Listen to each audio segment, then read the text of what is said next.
Attention, attention. IPOB One Family. This announcement is for those outside of the USA that wish to donate to the Eastern Security Network Fund that is based in the United States. Because of the fees that donators have to pay the bank when sending wires, we recommend that if you're sending less than $250, that you donate through the IPOB USA website. It's fast, simple, and less expensive for you.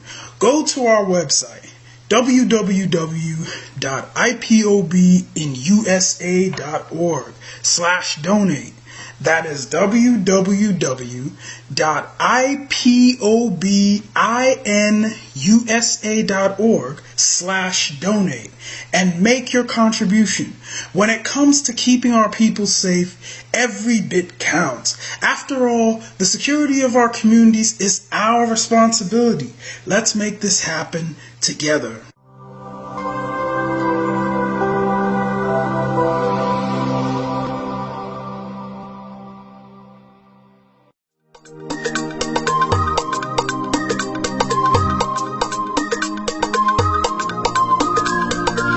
Yeah, Mr. Bella once again.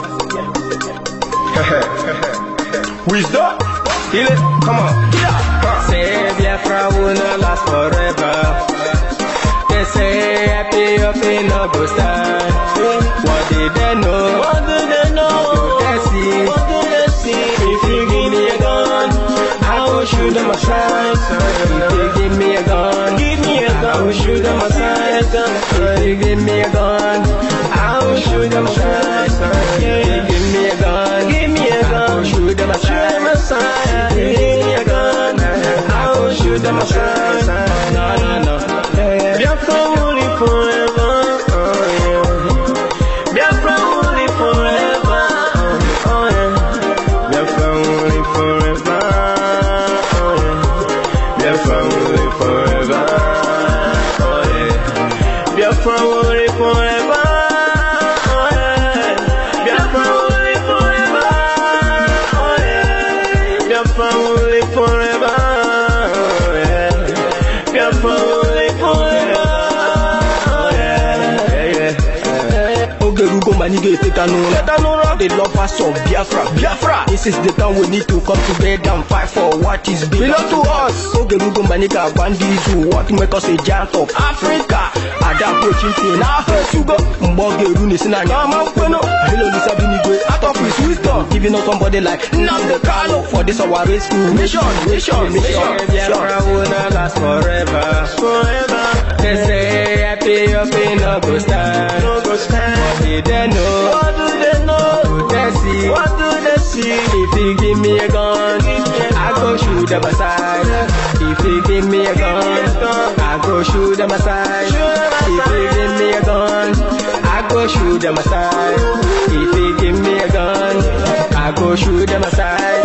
If you give me a gun, I go shoot them aside. No. See you joke, our hero, how he fought, he never stop. Nnamdi Kanu, but no phone will stop, he cannot stop. Biafra will live forever. But independence for Nigeria as a corporate entity is not enough. The peoples of Nigeria must at the same time be guaranteed their freedom.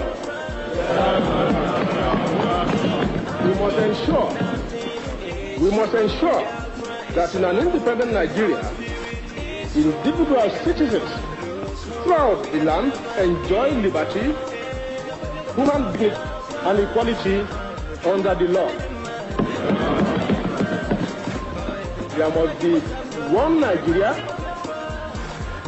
with one constitution and one law for all. Let us therefore, Mr. Chairman, sir, close our ears to the Council of Despair, which says that we cannot here at this conference agree on a constitution.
Pastors in Africa, listen! Pastors in Africa, listen! We have fooled my people, God said, through your witchcraft, magic, and seducing demon. And I say to you, enough is enough! Judgment is coming to you, pastors in Africa! Judgment is coming to you unless you repent now, God said. We have deceived my people. You have proselyte my sons and daughters. You seduce them and bring them to immorality. You teach them to rebel against me. You have seduced them. Enough is enough, God said. Enough is enough. I will turn the country to humility. And every false shepherd will be removed in the church. And every seducing leaders will be removed and cut off in the land. And I will raise up another. Will teach my people to love me, to serve me, to worship me, and to obey me.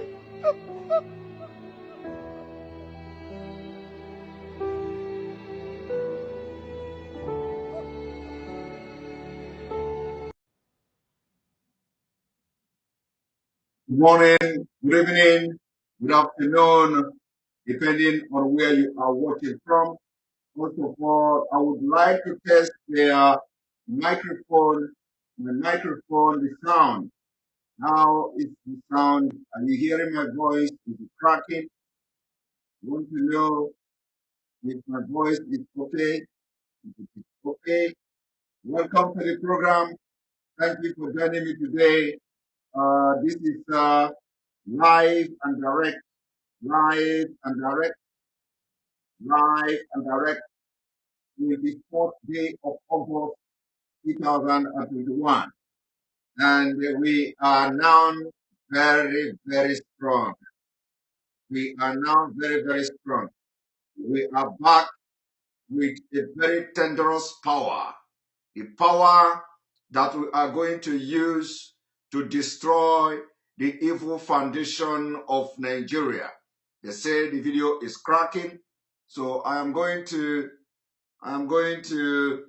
a little bit fix the voice. One moment. Yes, it's not clear. All right, it is going to be very clear very soon. One moment. Here.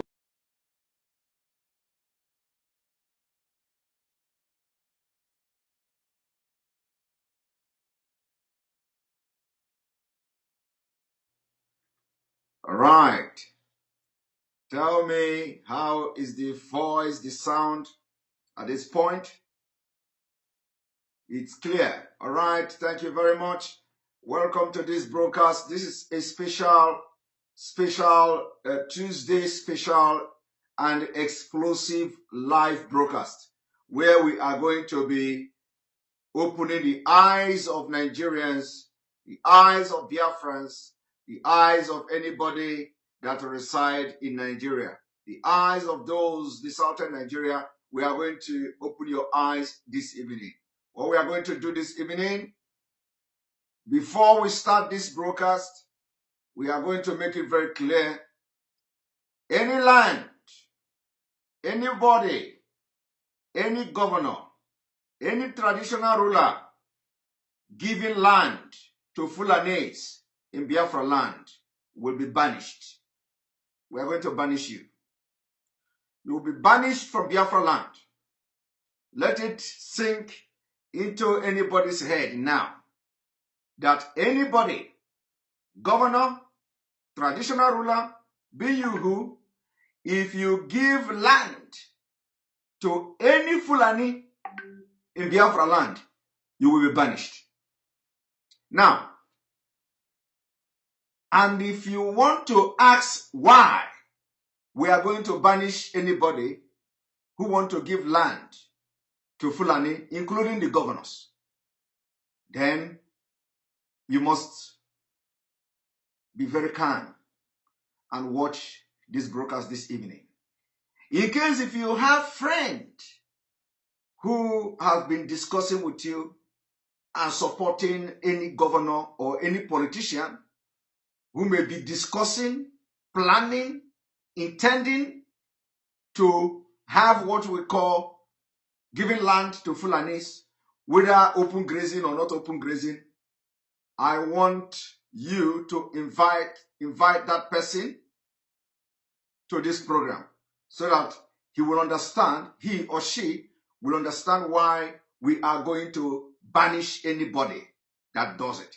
Now, before I start this program, I want you to understand one thing. It is only when something happens, we are going to be making references. We are going to be making references to, to most of the things we have said in the past. We are going to be making references to what we have discussed in the past.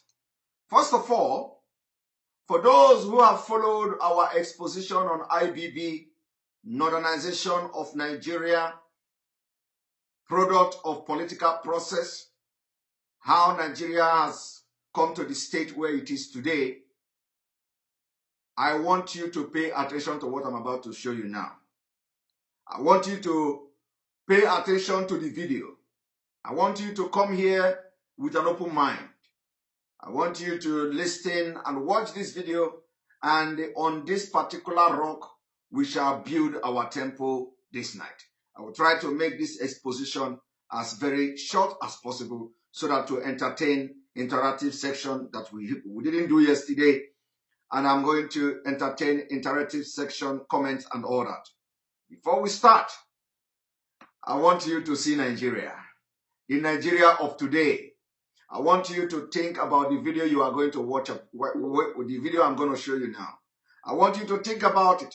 I want you to meditate. I want you to look deep into this video. Is it the Nigeria you want? Do you see future in this kind of Nigeria?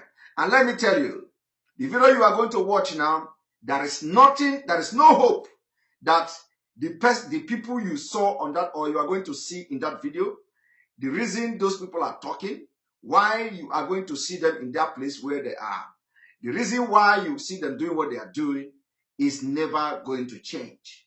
I want you to know that it is never going to change. So don't say tomorrow is going to be better. No, I want you to watch. One moment.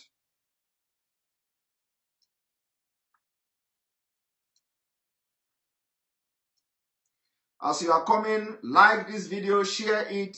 As you are liking it, you are inviting other people. Like the video. Those of you watching from Enter Biafra, just copy the link and share it on your social media so that we have more people watching. Thank you very much for doing that. So you are coming, just click like. As you are joining, click like. As you are joining, click like so other people will know that we're live.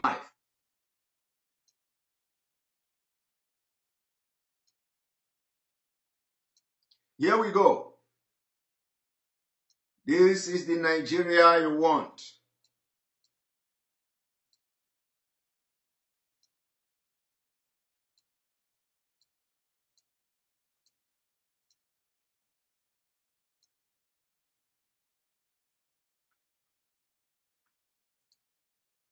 Can you imagine the system telling me this video can be played? Are you people seeing that? The system, my own system is telling me that it cannot be played. Error. Error.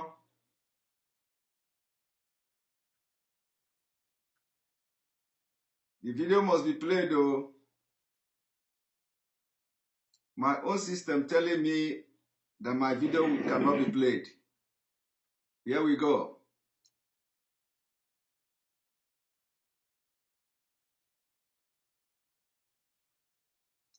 Right.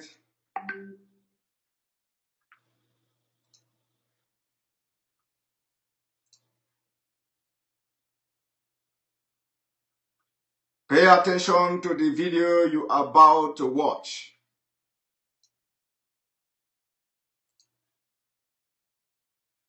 Can you imagine?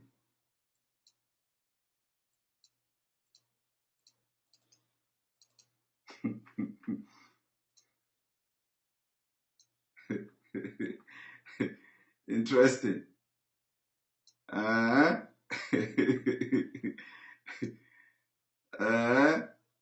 the video cannot be played. Okay.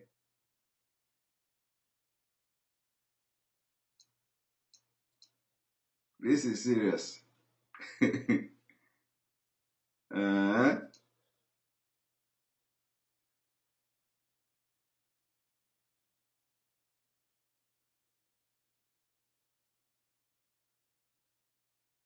Just hang on. Just hang on. The video they say the video cannot be played. I'm coming.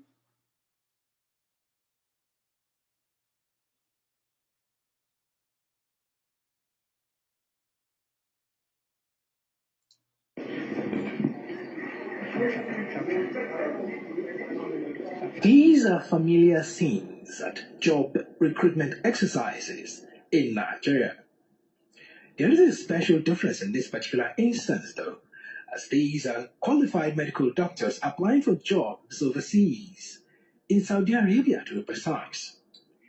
What you can see behind me right now is the process of the recruitment of Nigerian doctors by the Saudi Arabian authorities. This exercise is currently ongoing at the Sheraton Hotel and Towers, right here in the Nigerian capital, Abuja. Saudi Arabia. Saudi Arabia. Saudi Arabia. Saudi Arabia. Saudi Arabia now recruiting doctors from Nigeria. I want you to pay attention to the people that are being recruited. Fulani, they are not doctors. Fulani are not doctors. Do you know the people that are going to Saudi Arabia? It is good to get a job. You can live anywhere. But I want you to understand one thing. Your brothers and sisters are queuing online, applying to get a job in Saudi Arabia. Applying to get a job. Everybody is fleeing Nigeria. I want you to listen to the ugly story of educated people in Nigeria. Medical doctors. Watch.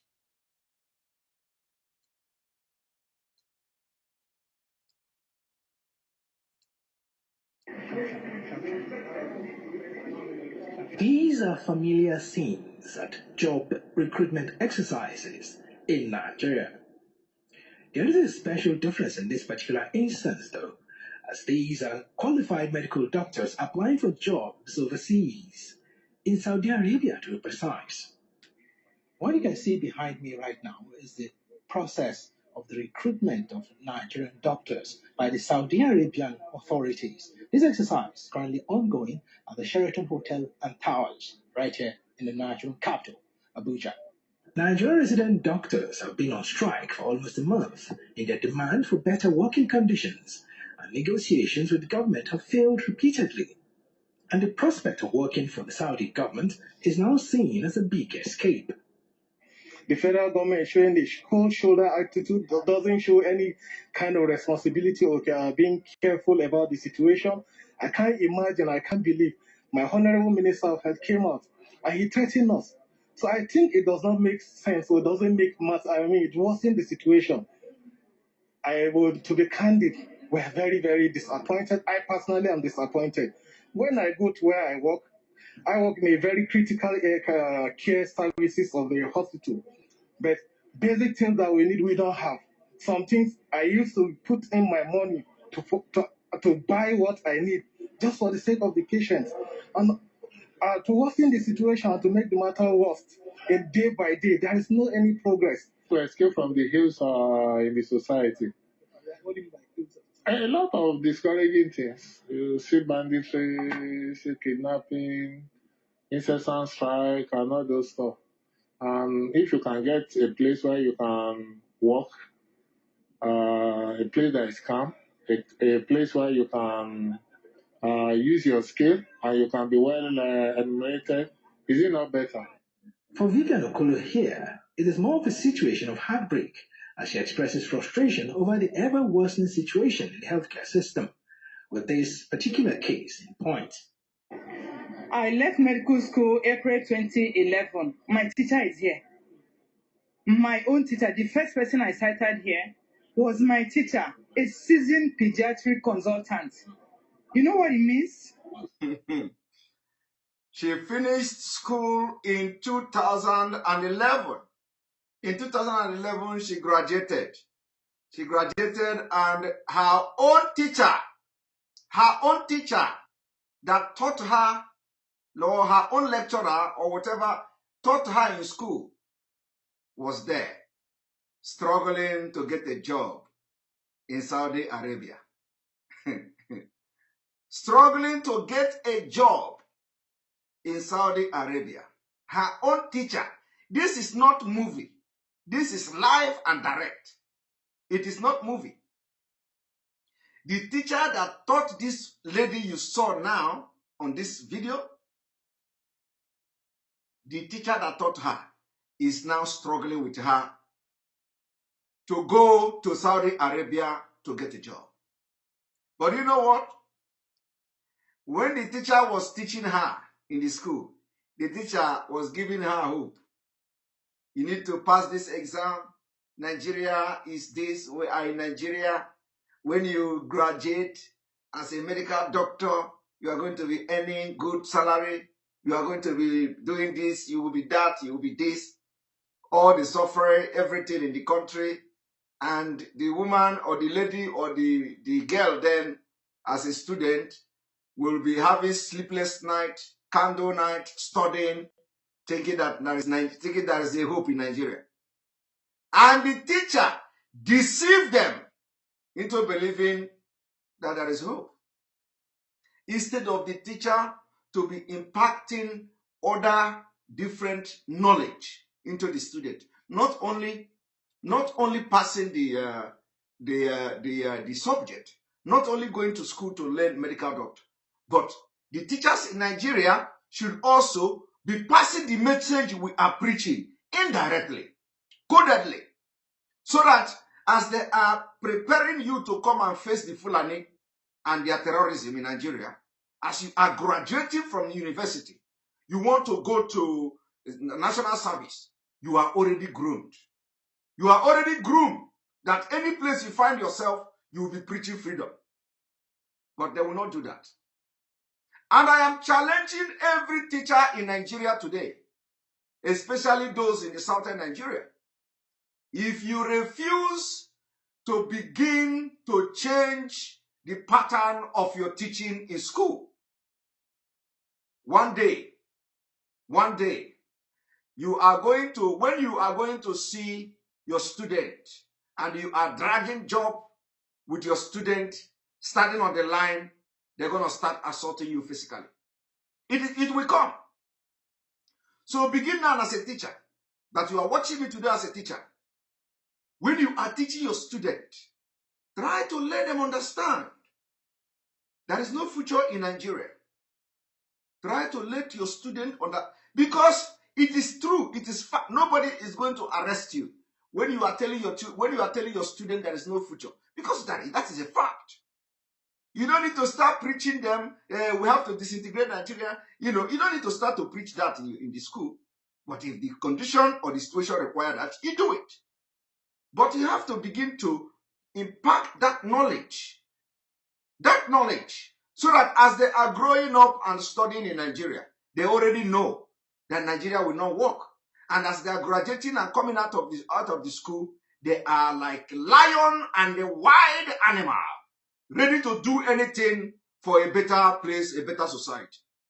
But you see, the reason why when we talk about the reason why we are preaching this thing we are preaching today, and then a lot of those who went to school who say they are graduate, when you look at the way they reason, you pity Nigeria education. Because Fulani have killed education. When they do budget, education get the lowest. educational system, institution, the sector of education get the lowest in their budget, in national budget. If you doubt me, go and check it. Education get the lowest. Do you know why? Because Fulani don't want you to have innovation. They are not innovative. They are not innovative. So now, it is coming to a time when you are going to be dragging the line with your teacher who taught you 10 years ago, was telling you that this subject you choose is the best, was telling you how it is a lucrative job, how you are going to get lucrative job, how they are going to employ you there, how you are going to work in Lut, how you are going to work there and work there, only to come after many years. And do you know how many years the teacher has been teaching in the school when she taught this girl, this lady, to have come today in 2021 and be dragging Saudi job, Saudi Arabia? They are escaping. Everybody is running away. They say there is banditry everywhere. They say there is no job, strike here and there. And the minister don't have solution to the problem. The only thing they do is to threat them. And they are already always on strike. Now, I want you to listen.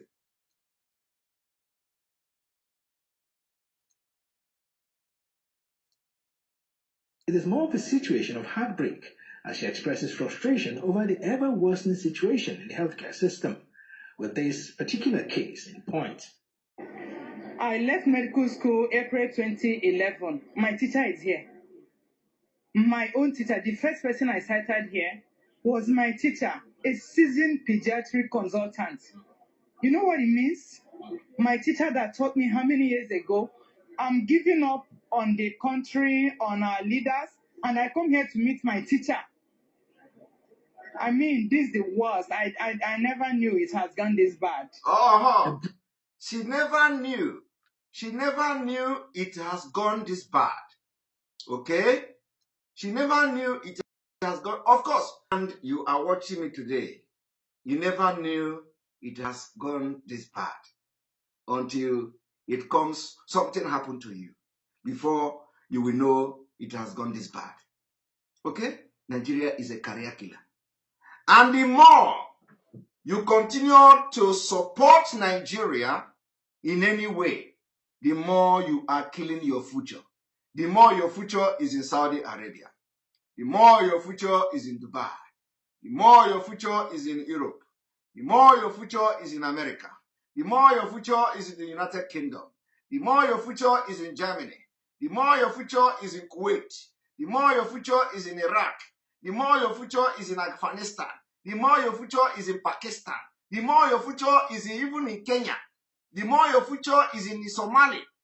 Every place of the world, you are going to see your future, but you can never see your future in Nigeria. That is your evil. Because supporting Nigeria is supporting evil. Okay? If you support Nigeria, you can never have future in Nigeria. Your future will always be somewhere else. Somewhere else. Even where people are running away, your future is there. I want to ask you, when you hear somebody is in Kuwait, when you hear somebody say, I am in Kuwait, what the hell are you doing in Kuwait? What is Kuwait? What are you doing in Kuwait? Are you doing farming in Kuwait? Somebody say he's in, somebody say he's in Kuwait. And your future is there. Why the people in Kuwait are running away of poverty and hunger, going somewhere to apply asylum, you running away from Nigeria, going to Kuwait to have your future. Because your future is not in Nigeria. And when you leave Nigeria, you run away to Kuwait, you are looking for future. And you are making noise. I am in abroad. I'm in abroad. Because your future is not in Nigeria. We have listened to a lot of people calling us. When they call, okay, Yemen. Somebody say Yemen. And your future is going to be in Yemen.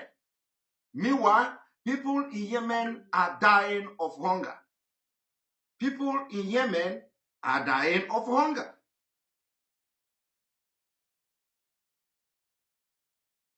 People in Yemen are dying of hunger. And you leave Nigeria, you run to Yemen. Why the people in Yemen are living there? But you know what? You go there, you see your future. And then every blessed Christmas, you bring your bag. You bring your bag, you are coming to Nigeria. They ask you, your people will be telling them that you are in abroad. I don't know how Yemen is abroad. I don't know how Kuwait is abroad. But anyway, it is not anything that is not in Nigeria soil is abroad. You know? And your future is where? Somewhere. You see some people telling you, I want to go to Somalia. And as I'm talking to you now, there are people who want to go to Somalia. There are people who ask them. They tell you, I want to leave Nigeria. My people, believe me, I have seen it all. I have seen it all. I have seen it all. I have seen it all. Let me tell you.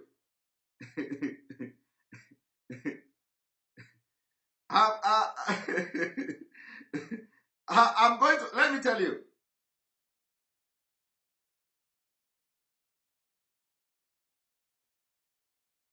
I have seen people telling me, I want to travel. I want to travel. When you ask them, I'm not joking. When you ask them, where do you have in mind? Where do you want to go? My people, you hear somebody telling you, I want to go to Kuwait. How can you live from frying pan to fire?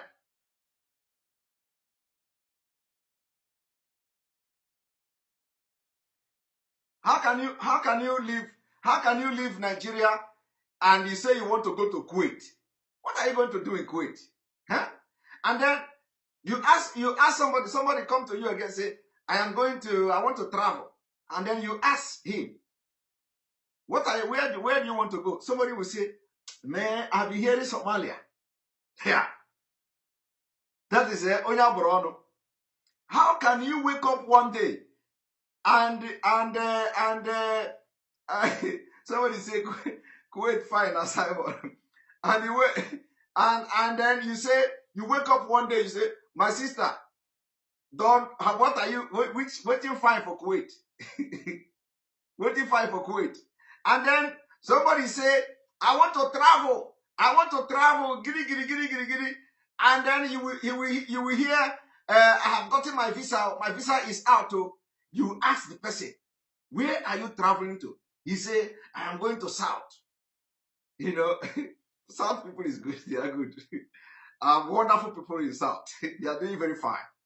Yeah, that's where you make money. You know. And then somebody will tell you, I am traveling to Ghana. We are in Ghana. You know, Ghana people are doing fine. But what I'm not trying to cajole the people that are in these countries. But what I'm trying to say is that your future is always somewhere. Your future is always somewhere. Your future is always somewhere. Somewhere else. Not in your own country. And that should be a thing of concern. That should be a thing of concern. And then somebody will tell you, you know, I want to go to London. I want to travel to London. Let me tell you, it is not everybody that is in London that is in London. No. Okay? So as I'm mentioning all these countries, no one is better, no one is best. Though. It is not everybody that is in London that live in London. I'm telling you. So when you hear somebody say, I want to travel to London, it is not everybody that live in London that is in London. Okay? But do you know what? Even if you live in London, in Nigeria, because there are people who live inside London in Nigeria, or who live inside Nigeria in London, okay, you are still going to get your future there. And let me also tell you, it is not everybody that is in Europe that live in Europe. There are people that are living in Europe in Nigeria. And there are people that are living in Nigeria in Europe. I don't know how to put it, you know. I am telling you, so your future is always somewhere. And then you hear some of our brothers say, I am calling from Cambodia. You see, I am coming from Cambodia. And do you know what? When you are in Cambodia, when you hear Cambodia, people will say, ah, my God, what are you doing in Cambodia? Do you know what? Your future is somewhere else. In Cambodia, where people are not making it. You go there and you make it. Your future is there. So if your future have always been somewhere else, what is it that you want to defend about Nigeria? Because every average person in Nigeria today want to travel. Why do you want to travel? Because your future is not in Nigeria.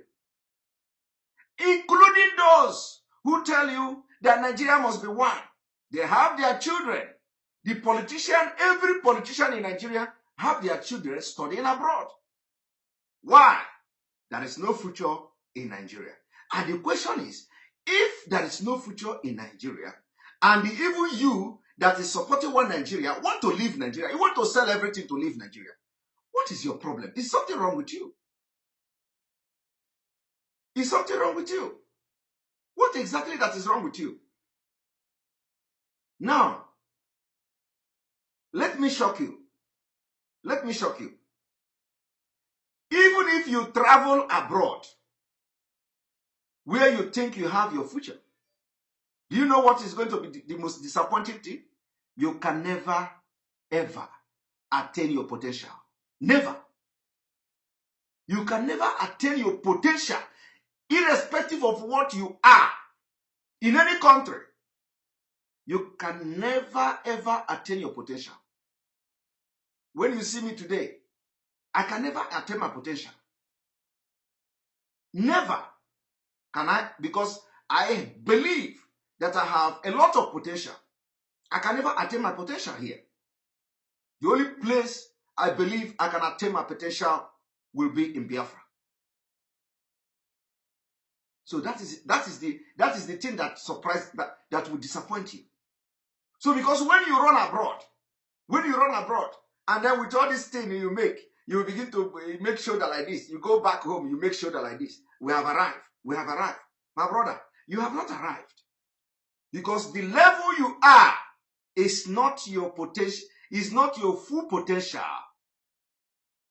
You are working in NHS or whatever they call it. You go to London, you become nurse. You go to America, you become nurse. You are making money more than your husband, for those of you who are married. And then you went to Nigeria, you bring a man. You chase the man out. Or even the man will bring you from Nigeria. You go to America. You chase the man out. The man that brought you to abroad. Because you feel you have arrived. Because you are a nurse. We have had this kind of stories.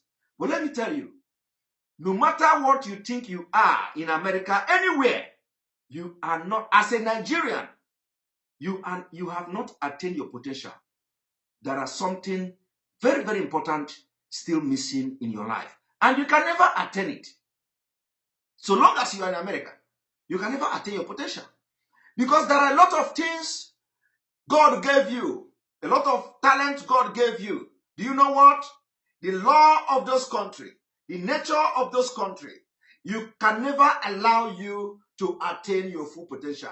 You can get education, you can get educated, you can have access to free education, you can have access to free social service, you can have access to house, you can have access to everything, but you know what? You can never, ever, ever attain your full potential. You know what? Your potential is there. And I know that some people will tell me that Are there not people? Is it not Nigerians that discovered the COVID-19, blah, blah, blah, a vaccine? Is it not Nigeria that is doing this? Is it not Nigeria that is doing that? And some people will say, is it not a Biafra man that is computer, whatever, computer this, what is the name again? Can you people remind me the name of the Biafra man that invented the computer stuff? What is the name again? You know, they invented. I am telling you, he may be something today because he invented the computer or something like that. But believe me, the status of that man, that Biafra man today, he has not attained his potential. He has not. Emegwale, thank you.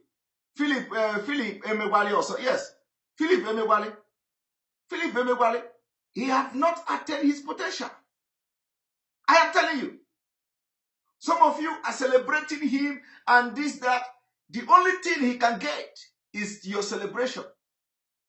The only thing he can get is the name. But whatever happens, he have never attained his potential. Do you know where he's going to attain his potential? Not in Nigeria.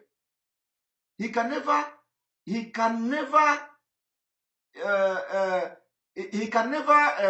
attain his potential in Nigeria. But in Biafra, he is going to attain his potential because it is going to be an indigenous development and indigenous support. You know that you don't have any hindrance. You know that you don't have anything that hinders you. So the sky, in fact, your limit is above the sky. Okay? Because we are looking for the best. We want to be the best. And we don't have any ethnicity attached to it. We don't have any discrimination attached to it. We don't have any, so your motherland, like somebody wrote now, your motherland is going to support you to be the best of what you can be. That is what attaining your potential is all about. Where you will be communicating with your local dialect, where you will be communicating with your local language, where you will be solving problems, discussing solution of problems with your local dialect. When you have foreigners, you can then speak English. You can then speak foreign language. When you are within yourself, deliberating on issues, problems, and solutions, you speak your local dialect. You express yourself in the language everybody will understand.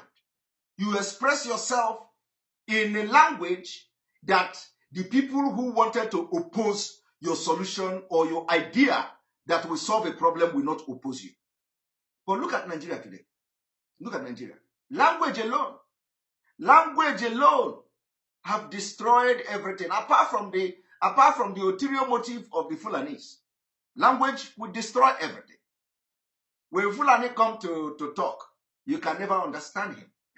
You can never understand him. And when you go to National Assembly and speak Gbogbo grammar, the Fulani will be looking at you like this. If they speak Hausa, you cannot understand. If you speak Igbo, they cannot understand. Speak English now, who's high? Speak broken. Whoa. Yeah, the only thing they will speak is Hausa Fulani and Goro broken. Of which, if they are speaking it, you will lose concentration. Because the only thing you will be thinking is that, oh my God, I can't stand this. Oh my God. Instead of you to be listening to what Fulani man is talking about at the National Assembly, you will be laughing inside you. You lose concentration. You will not even understand when the man will say, attach open grazing there. And then, by the time you know it, they vote. And they will be counting you as people who were around when they were voting. Do you know why? Because the man was talking. Because of the funny way they speak, you didn't pay attention, and the man ended up in cheating you. And they attach open grazing. And that is it. It is happening every day. And those who say they are educated, those who say they are educated, and then you go there and start speaking grammar. Nobody wants to listen to your grammar in Nigeria. Nobody. You don't know who you want to entice with grammar. Who are you speaking? Are you speaking the grammar to solve the solution, to solve the problem? Or are you speaking the grammar to entice people that are watching you? Nobody listening to your grammar.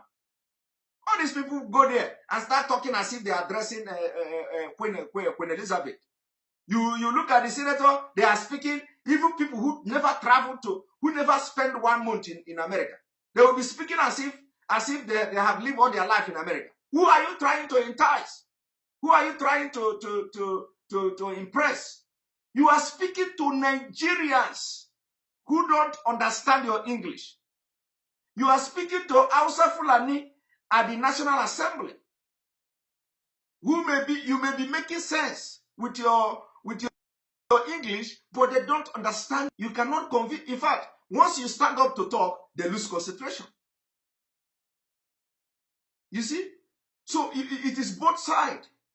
When they start to talk, you lose concentration because you understand what they are saying. When they begin to speak that they are stupid English, you can't understand it. And what you do is you carry paper and be reading. I want you to pay attention to National Assembly, to Senate proceeding. Pay attention. When a Fulani man stand up to talk, I want you to pay attention to Southern senators. What they do. They don't pay attention. Because immediately the person stand up, they will say, this one, I beg. This man again. He just talk and sit down. But the man may be talking sense in his own language. And then after those things, after the man talk, and they are looking paper and checking something, what is today's news, where their name is there. And then when the man succeeded in putting something into the bill he's presenting, sponsoring, and then they don't know how the man come about that bill. Okay? The same thing is applicable to the Southern senators. When they begin to talk, they want to impress somebody with English. The Fulani are not paying attention.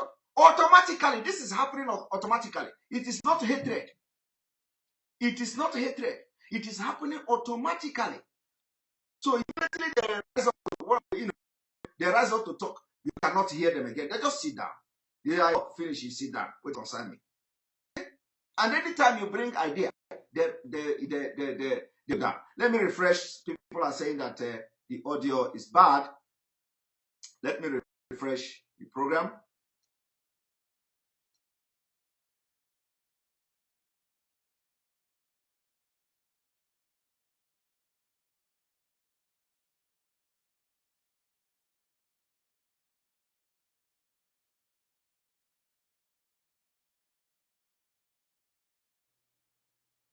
All right, welcome back. We have a break now, so I can have some one moment.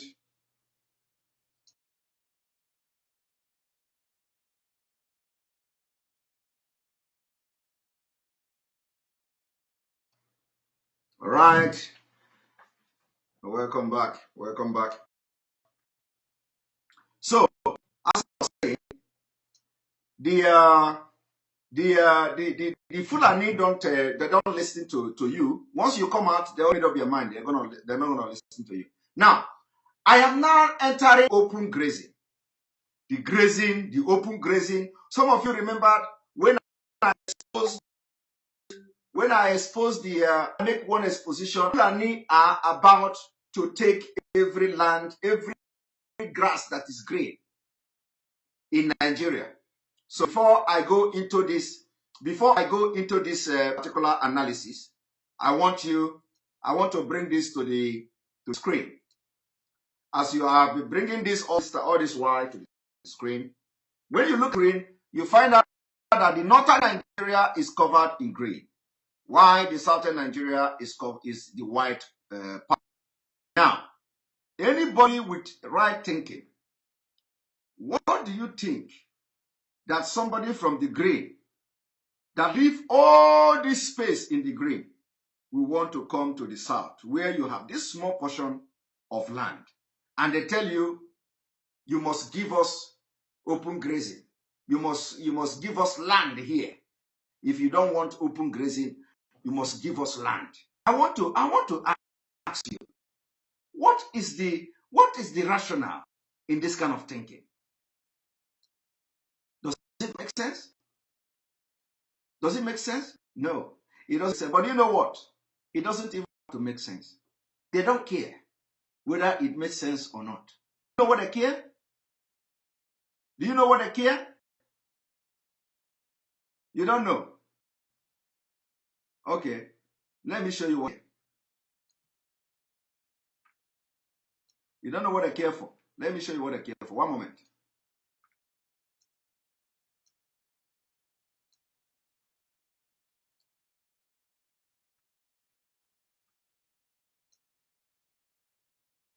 Here we go.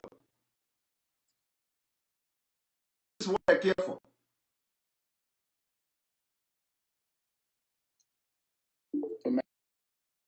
And given similar position. In fact, some state governors have already started implementing or putting in place laws against open grazing.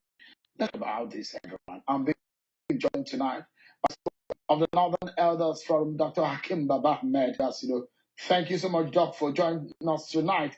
And let's begin the conversation first and foremost on some of these that we're seeing. Good news that some of these Baptist students are back home, but there are talks about ransom being paid for them. Let me get your view on how we can permanently arrest the kidnap in the northwestern region of the country.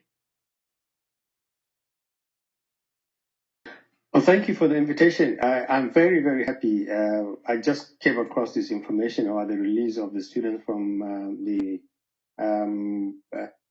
Now, I want you to look at this man. The man you see here addressing the issue of Nigeria is not even a Nigerian. Do you know that? Do you know that this man you see here is not even a Nigerian?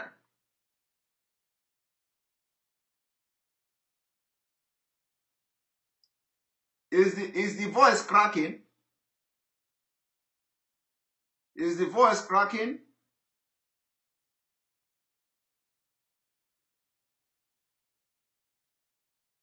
Is the voice cracking? Is the voice cracking? Okay, I have to, okay, let me refresh. All right, I have to refresh. One moment.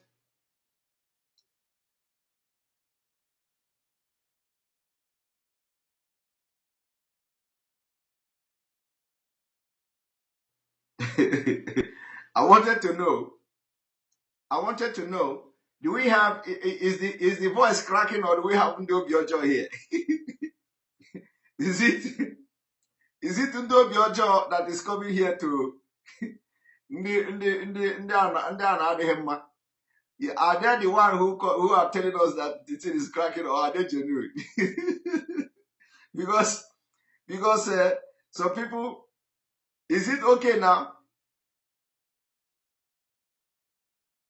Okay. All right, we believe you. We believe you.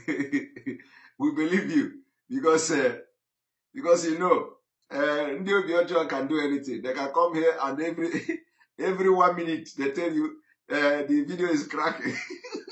So please be watchful, because the attack is coming from you know that everything have failed. Turn against those who are crucifying Simon. So I want you to be very vigilant as we focus on our job to make sure we do what we are doing and deliver this message very well. So pay attention to when they say it is cracking, it is cracking. Please, that is the last thing they can do, because they know they have failed. They have failed. So, and those who they know that they cannot do anything anymore, so they will be coming to they say they have given them a recharge card. So I'm telling you, they have given them 500 naira recharge card. They say, go to Simon Ekpa program. Anytime he's talking, go and say, it is cracking, it is cracking. So I don't know the kind of freedom they are fighting. They say they give them 500 card. They say every time Simon Ekpa is on the program, go there. Tell every 5 minutes, say it is cracking, it is cracking. So please be watchful. I've just given you expo now. I've just given you expo. So anybody that you see here, when it is not cracking and they say it's cracking, go attack the person directly. Tell him or her to change his phone. Okay? Because we not give any chance now. We are here now with a red eye. Our eye not red now. We know they look face. Anybody that comes here, to tell you it is cracking. Go and make sure you attack the person, insult the person as you want. Because now we are out.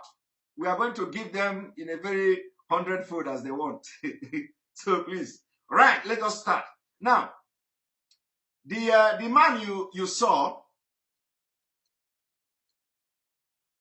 the man, I'm just bringing him now, one moment.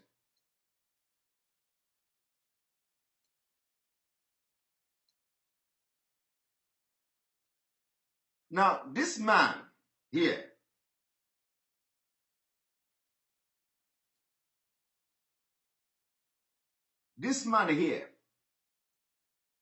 is not a Nigerian.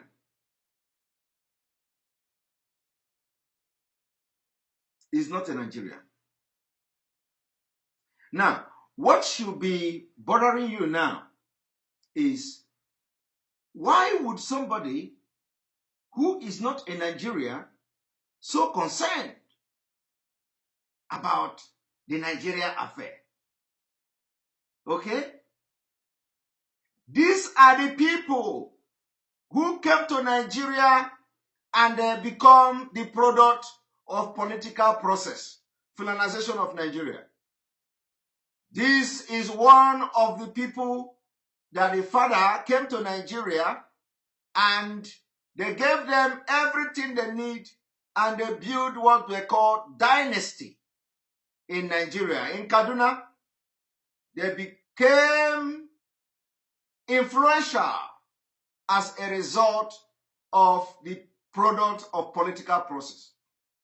Now, the political process, which is the modernization and the federalization of Nigeria, gave to this man and his family, you as an indigenous person in Nigeria can never get it. Do you understand? You can never get it. You as a Biafran, you can't be given that kind of, you can't. You as a Yoruba man, you cannot be given the kind of privilege the family of this man has been given by Nigeria state, by the political process, and by the modernization of Nigeria. You can't enjoy the privilege. The privilege given to them has made it possible for these people to build dynasty in Nigeria, in Kaduna. And you know what? They are proud of it. It is in the internet. Now let me show you.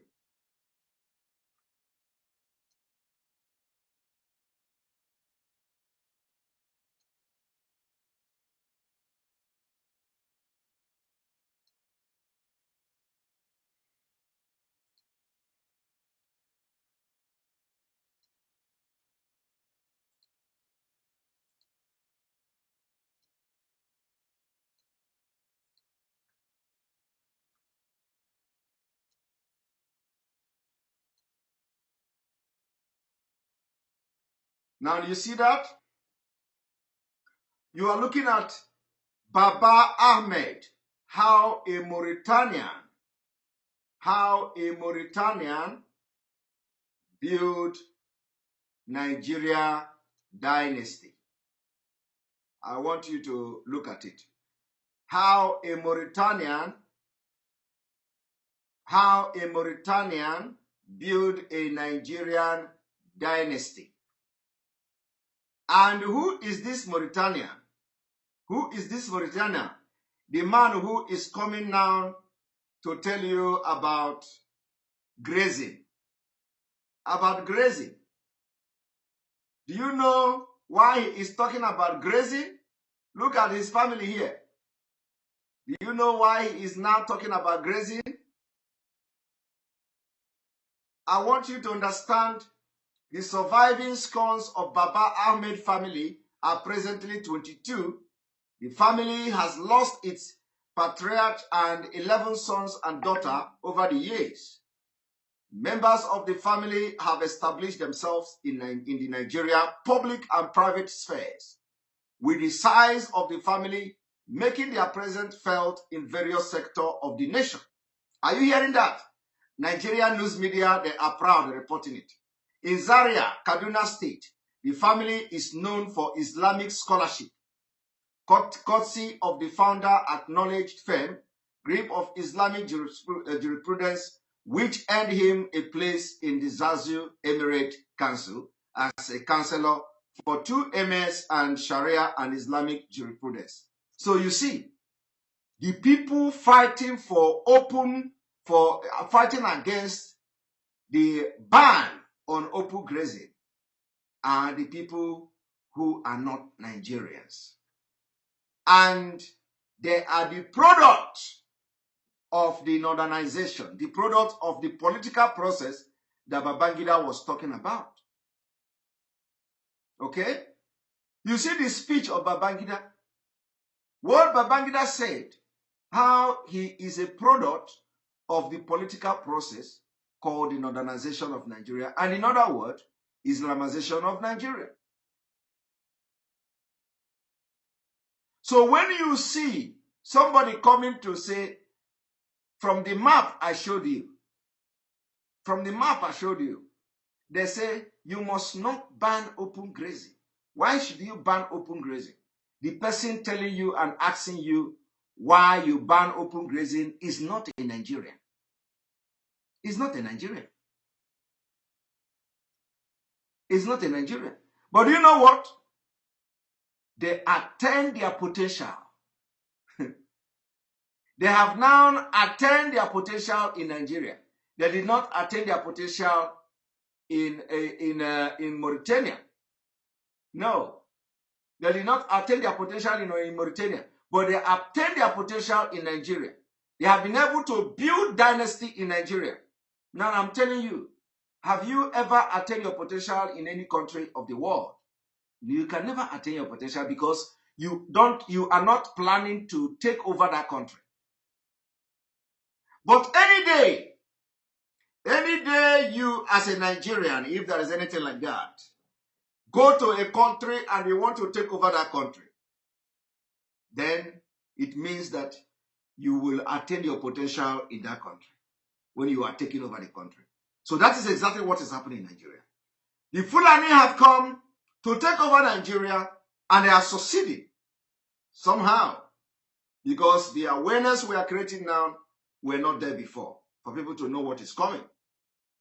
So this family came from Mauritania.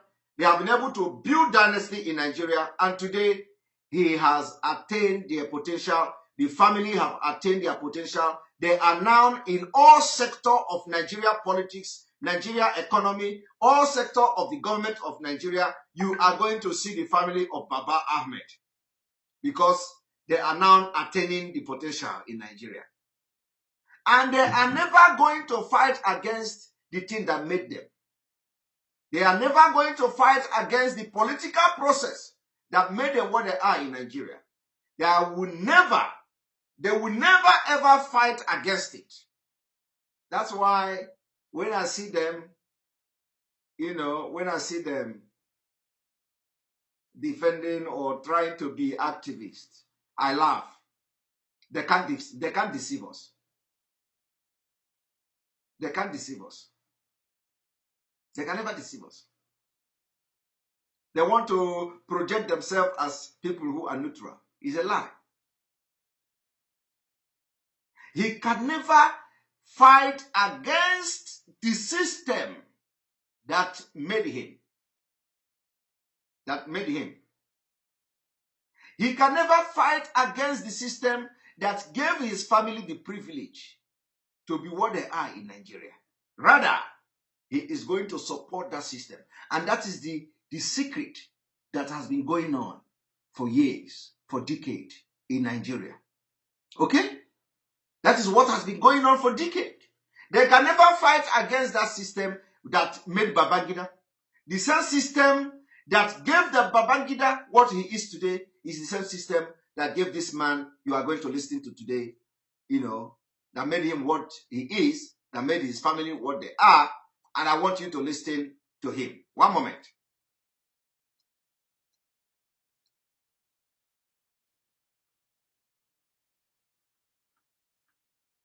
I want you to listen.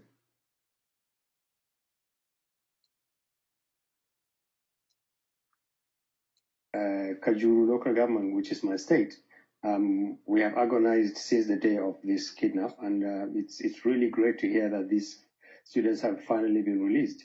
By the same token, it is sad that the cycle of reprisals in southern Kaduna State is becoming deeper. There is a cycle we are beginning to observe that has to be broken if this is going to be contained. Conflicts in the southern part of the state of Kaduna State are very, very, very difficult to resolve because they have deep social and historical roots, and because the communities there are so intertwined that it's really, really difficult to arrive at some kind of arrangement that gives every community at least a minimum sense of security. So that is really sad. I'm afraid, on the basis of experience alone, this kind of reprisals is going to continue because you don't have a deployment. In spite of the fact that there is a special operation in that area and in some parts of Plateau State. You don't have a deployment of military and police that will actually police every community to a point where it feels safe. Reprisals can take place at any time, anywhere. And what all these talks about, Bethel Baptist School, the issues in Zangon Katab, the issue that you mentioned in Zamfara and Katsina. Did you hear what he said? This man is categorically telling you, Nigerians, that the reprisal attacks and the killing will not stop. Do you know why? He said it is intertwined. That the killing will not stop. The attack will not stop. Do you know what he's talking about? Because he knows they have armed their men to the teeth. Why the Inspector General of Police, the Fulani military and police are asking you to surrender your arms. They are coming anytime they see arms, they capture you, they kidnap you, they are disarming you. As the police are busy disarming you, they are coming to attack. So in order to get a balance, a kind of a twisted, balanced narrative of reprisal attack and another counter attack and all that, they are now telling you that, oh, you can't stop this there. There is nothing you can do. So what they are telling you in actual sense is that they have actually declared open war. So when there is nothing you can do, then the one who killed most will win. The one who gave up will actually become slave. And you don't expect them to give up. So they are indirectly telling you, and the Nigerian Security Agency are supporting them. But do you know what? We have solution. We have solution. When they tell you that, oh, it is not possible, Fulani have married Hausa, Hausa have married Fulani, this one have done it, there is solution. The solution is this. The solution is that the disintegration of Nigeria will solve it. When we disintegrate Nigeria, we are going to have borders. We are going to have neighbors. We will help our neighbors to fight terrorists if the need comes. And we are going to beef security in the region. So that the Christians in Kaduna will have their own freedom, sense of belonging. Okay? And a different state status can be given to them. That is what we call a special status. A different status can be given to people of the southern Kaduna. A different status can be given to them. If Nigeria disintegrates and the people of Zaria they don't want to be together, they can give them a different status just to solve problems. Let me tell you, UN was not formed for political reason. UN was formed to make sure there is global peace. And how do UN now function? The UN have to function to maintain peace in Nigeria. So when you see us shouting UN, it's not like we don't know what we are doing. It's not like we don't know how to do like Afghanistan now, like the Taliban now, who are terrorists. We are not terrorists, but for them to have fought and take over the government. It's not like we don't know how to do that, But the point here is that there are political process. UN is failing. Every day they come to give statement. Oh, we condemn this. Oh, Afghanistan, this, Taliban, that. But there were opportunity, just like we are calling on them now in Nigeria. The opportunity is still here. The opportunity is still here. Now, let us watch. Is that the state is failing very badly in securing communities. Huge numbers of communities are literally packing up and leaving their villages and communities and moving to areas where they feel they're safe. The bandits chase them there and attack them. So the countryside in the north, which is most of the north, is becoming... Do you hear that? The bandit, when the people ran away, he's giving you the complete gist. He said when the community ran away to another community, the bandit chased them there and attacked them. And the Nigeria security agents, they are not there. But he just heard and read the Nigeria IG, Inspector General of Police, telling them, be ruthless on Biafra, be ruthless on IPOB, be ruthless on the people wanting to leave Nigeria. Be ruthless, be ruthless, be ruthless, be ruthless. But they are not declaring be ruthless on the people that this man is telling you now that they are chasing. Do you see why we are saying, if you governor don't know what is coming, it is the Fulanization of Nigeria. They are coming from all round. They are coming from all round, everywhere, from all corners. They have hijacked the system. So, politician of the South, what are you waiting for? Are you not sensing something?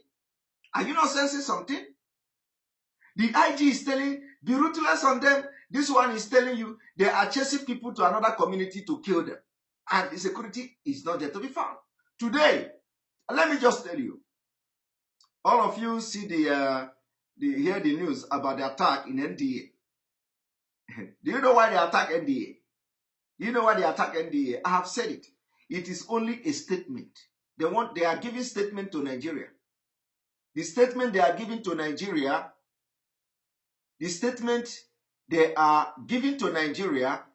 is the statement they are giving to Nigeria is that we are now in charge. We have penetrated your highest institution and we are in charge.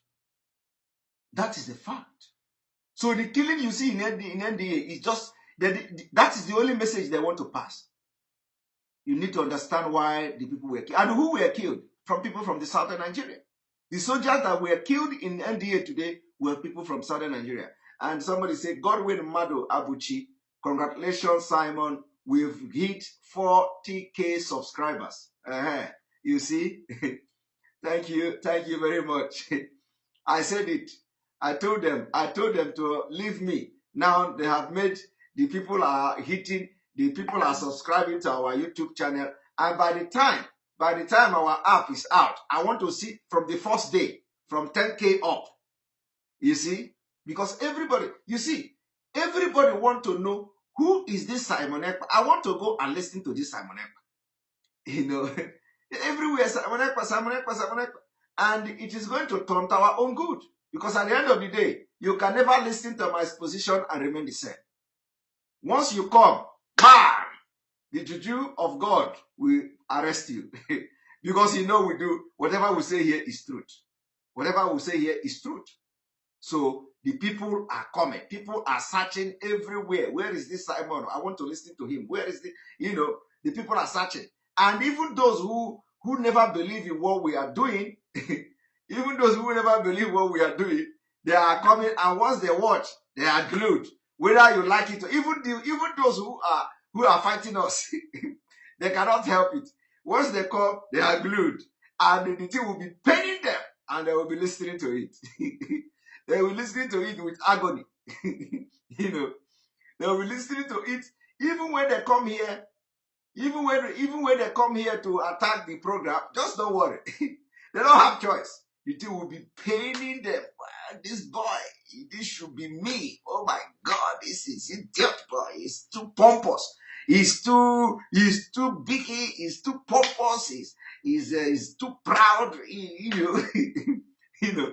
So they want to see how I wipe my nose. They want to see how I touch my ear. You know, they want to see how, because now they don't have any other thing to talk about. Nothing again. So nothing again.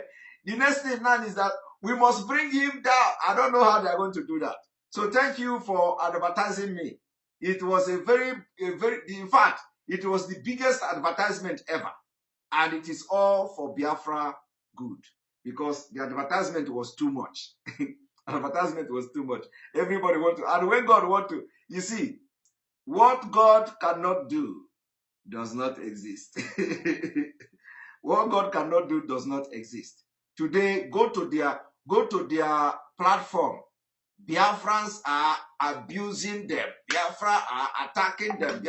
I have been begging people, please leave them. Leave them. People no one here. I have never seen anything like this. Biafra are very stubborn people. If they like you, any day you do so, any day you deviate. Even me now, as I'm doing this Biafra, any day I begin to do like this, my brother, that's how they attack me. That is how they are going to finish me. And that's why I like Biafra people. We are not stupid. We are not stupid. We see with our eyes. That's why it is very difficult for, for people to deal with us. It is very difficult. We don't condone evil. Honestly, anybody that is seeing evil as a Biafra and supporting it, you are not supposed to be a Biafra. You are not supposed to be part of the struggle for Biafra. You are a bad egg. You are a bad egg. That is not what we are known for. I am telling you. Biafra people they can never support evil. And anybody you see supporting evil and the person say he is fighting for Biafra, he's wasting his time. It's just he will never stand the test of time because they are the fake. I want to give you an example. Do you know that during the time, do you know how many times Buhari contested election in Nigeria? Do you know how many times? No, I want to ask you, do you know how many times Buhari contested the election in Nigeria? Biafras never voted him. Every time Buhari contests election, Biafra never voted him. Because what? They don't forget and they don't support evil. How Biafra come to know that Buhari is evil? Only God knows. I am telling you, it is only God that knows how did the entire Biafra people, the thing baffle me. I am serious. How did the entire Biafra people got to know that this man called Buhari is evil? It's something that is, it's something that beat my imagination. They rejected him the first time. They rejected him the second time. They rejected him the third time. They rejected him the fourth. And even when, for you to understand what is happening, when Yaradua came,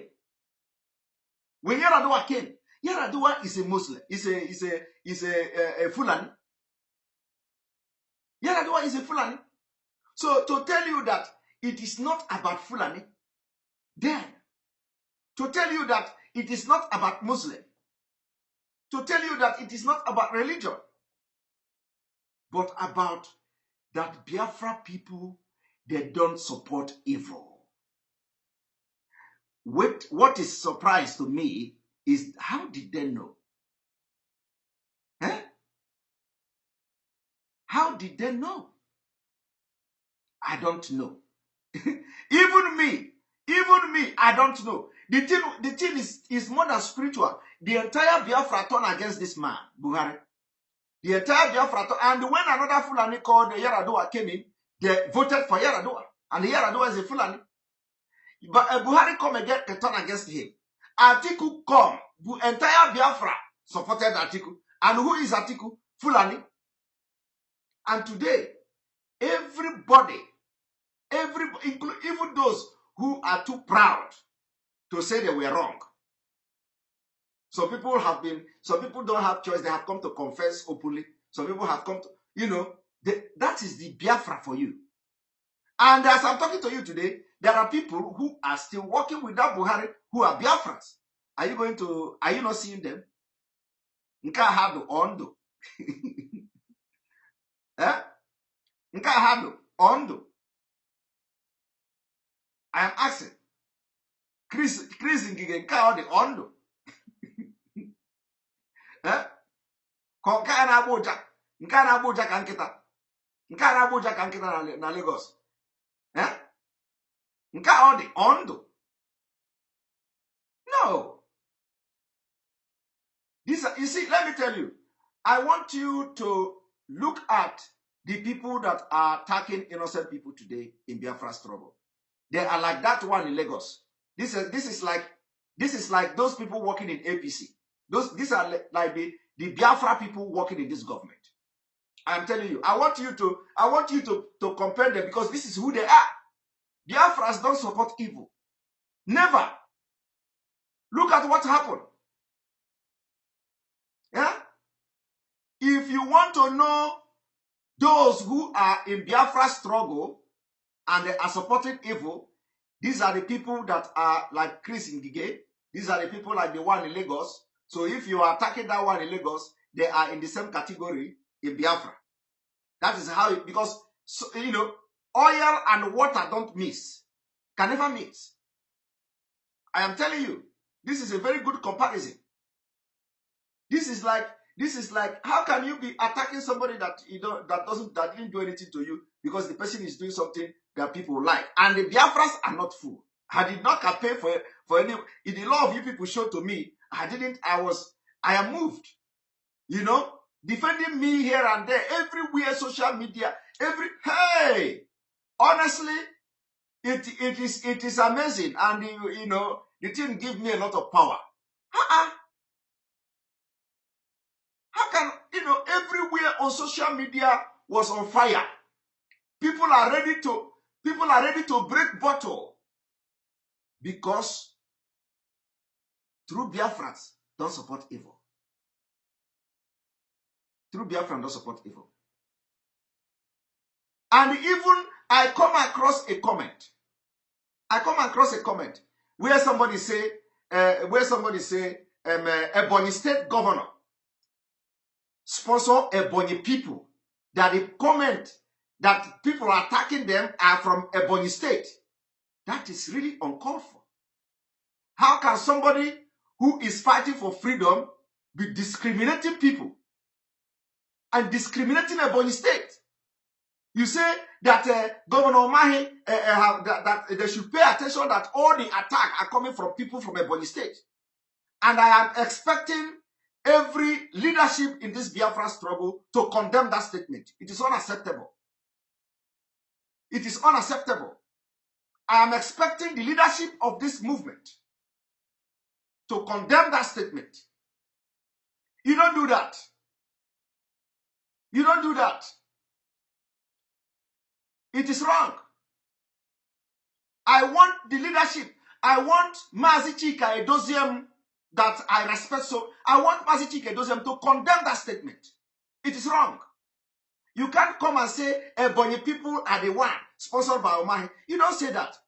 I was the one who exposed the Umahi, that Umahi may sponsor people to infiltrate IPOB. You don't do that. You can say that the politician, you can say Umahi sponsor people to come to the program and to come and start attacking people. You don't say Ebonyi people. You don't say that. It is wrong. You don't say that. That is very wrong. It is very discriminatory. It is malicious, and it cannot be accepted in Biafra.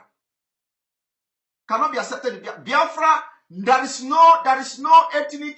There is no your place of birth is Biafra, and we should start laying the foundation now. It is unacceptable. It is very to me. If it is me, you are attacking. You are. Everybody have seen it. I don't give a damn. But what I can't allow and what I cannot support and what I'm going to publicly speak against is discrimination. Branding Ebonyi people. It is unacceptable. Unacceptable, and I am protesting it this night. I want a public apology on Ebonyi people. You don't brand Ebonyi. You don't brand Ebonyi. You can say Umahi is sponsoring people to attack you. You can say Umahi is, but don't say, look at the Ebonyi people are the one attacking. You don't say that. You are bringing division, and it is unacceptable in this struggle. This is what we want to change from Nigeria. We can't accept that. We can't accept that. Except if you people are telling us there is something we don't know. But we can't accept this in Biafra struggle. This is not what Mazi Nnamdi Kanu represent. This is not what the struggle represent. We don't have state in Biafra. We don't have state. We are trying to abolish that stupid divide and rule through discrimination that Fulani used to destroy us. How can somebody who is shouting for Biafra will be doing the same mistake?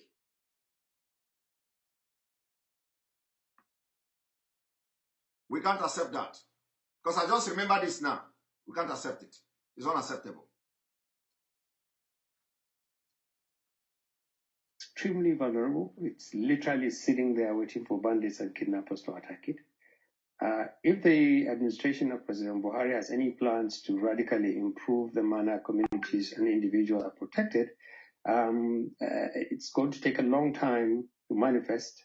One, because you need to improve the capacity of the military and the police and the intelligence services, and this takes time, it takes resources, and we haven't seen the kind of mobilization that is required to achieve this.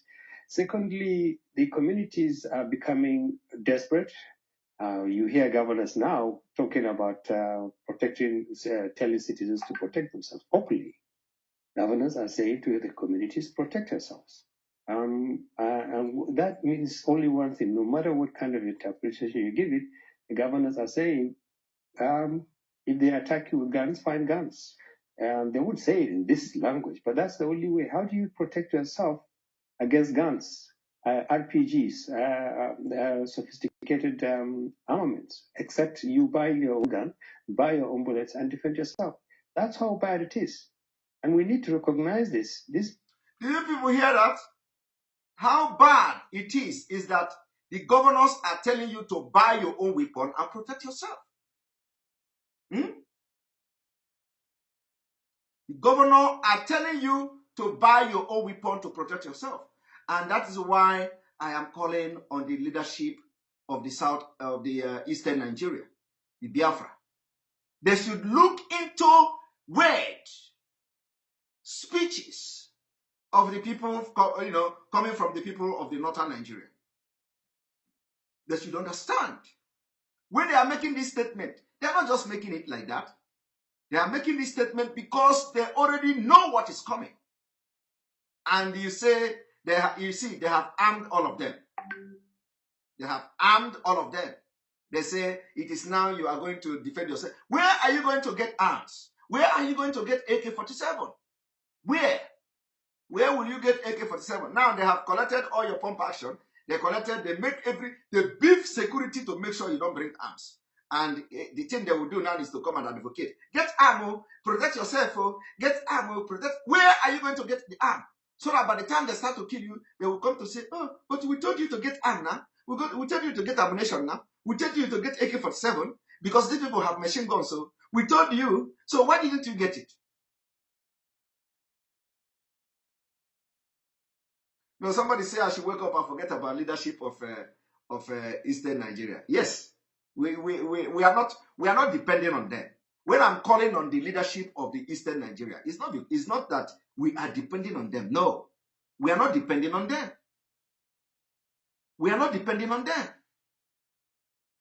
at all. We are not depending on them, but we just have to do it. Just have to mention them so that they feel more relevant. They need to feel that more relevant. Because even now, they know they are not in charge anymore. They know they are not in charge. The people of Biafra are speaking every day. They know they are not in charge. Okay? So I want you to look at this, what I'm about to show you now. Do you see the picture? Do you see the picture of this person? Do you see the picture? This is Major Dalung. This is Major Dalung. He was kidnapped today in NDA, Nigeria Defense Academy. He was kidnapped. He was kidnapped. 2 hours ago. 2 hours ago, they found him dead.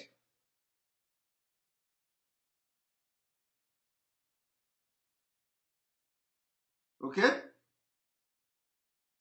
This is to show you that Boko Haram, they are now in charge of the Nigeria Defense Academy. I am telling you.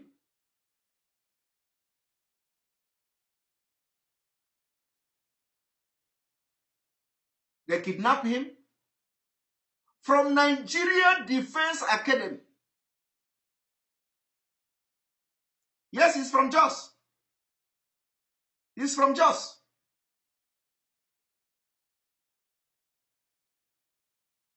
So you see, do you know what they have come to do?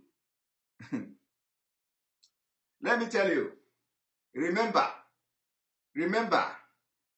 Dr. Malafia. He said they are going to start killing prominent people. Do you know what is happening now? What happened now is that what happened in Jos, you know, the killing that happened in Jos, they have beginning to go to prominent people in the military from Jos. They are visiting them. They know where they are. Who are giving them information? The brigadier generals, the commander, the chief of army staff. They know where the people from Jos are serving. They know where they are serving. And I wish and I hope they are going to visit Gowon. But I think Gowon should be alive to see for himself what he did to his people. The evil he planted to his people. Gowon must be alive. He will be alive and he will be dying and he will be dying and he will be dying until he dies completely.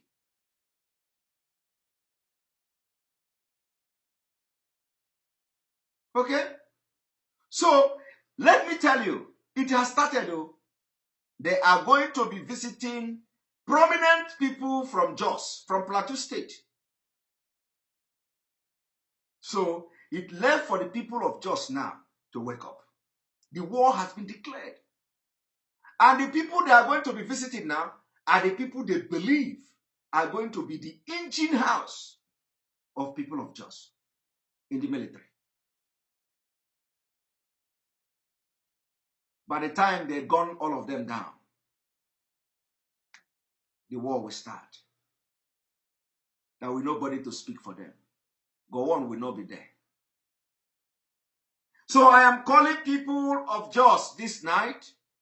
If you know you have friends, if you know you have relatives, if you know anybody, indigenous people from Jos, tell them the time has come to rise up against Nigeria. Tell them that the time to rise up against Nigeria have come. And if they don't rise up, all their people in military, all their top officers will all be assassinated. Tell them that the people who are involved in the killings of the officers are all there in Nigeria NDA, Nigeria military. Boko Haram they have taken over. This is a statement. They have just told you we are in charge of the NDA. You can imagine a country where terrorists will enter to Nigeria Defense Academy, kill army, take one hostage, kidnap, and drive away. And then 2 hours ago, they found him dead. Look at the beautiful wife. Look at the beautiful wife with pregnancy. We do not know whether this is old picture or this is new picture. Now, what is the fate of the unborn child? What is the fate of the unborn child? That is how this family, oh my God. And do you know what they are going to be doing? And do you know what Nigerian military are going to be doing to this woman? Do you care to know? They are going to mess this woman up. If ever that she's going to depend on getting gratuity or getting whatever benefit from them, they are going to mess her up. Because that is what the evil Nigeria do. You must sleep with the officers before they will help you. You are going to sleep from one bed to another before they can give you benefit that belong to your husband. That is the evil in the country. And the people that are still serving in the army today, you are not exempted. You are not exempted. Because as you are watching me now, you are not exempted. They will do it to your wife too. So don't think that, because you are alive now that your own is different. No. They're going to do it to your own wife. You that is watching me today, just pray that nothing happened to you. Because if it does happen, they're going to do it to your wife. You are not exempted.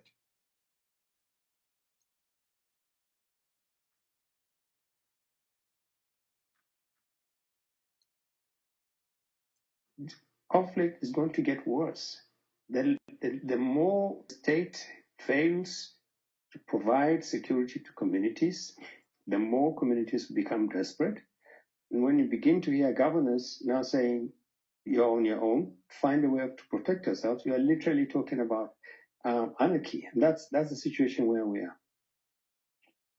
So it takes me to some of the decisions that the president came up and when he gave a directive and approvals on the grazing reserves in 25 states, 368 grazing reserves. And part of it stemmed from what the presidency said, there are security issues, the clashes between the communities, between herders, between farmers.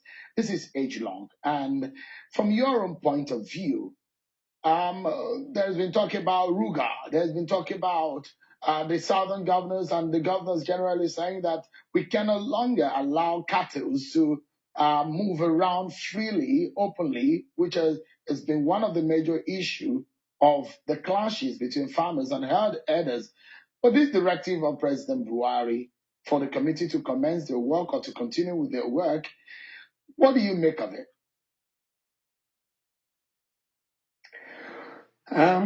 Well, I would ask the question, if I had a chance to ask the president, what do you intend to do with this data? First of all, there's a huge amount of data that ordinarily should tell the president. A lot of research has been done, including one done by the convener of the Northern Elders Forum and a few other people, Professor Ango Abdullahi, that outlines exactly where those 360 odd grazing routes and reserves exist.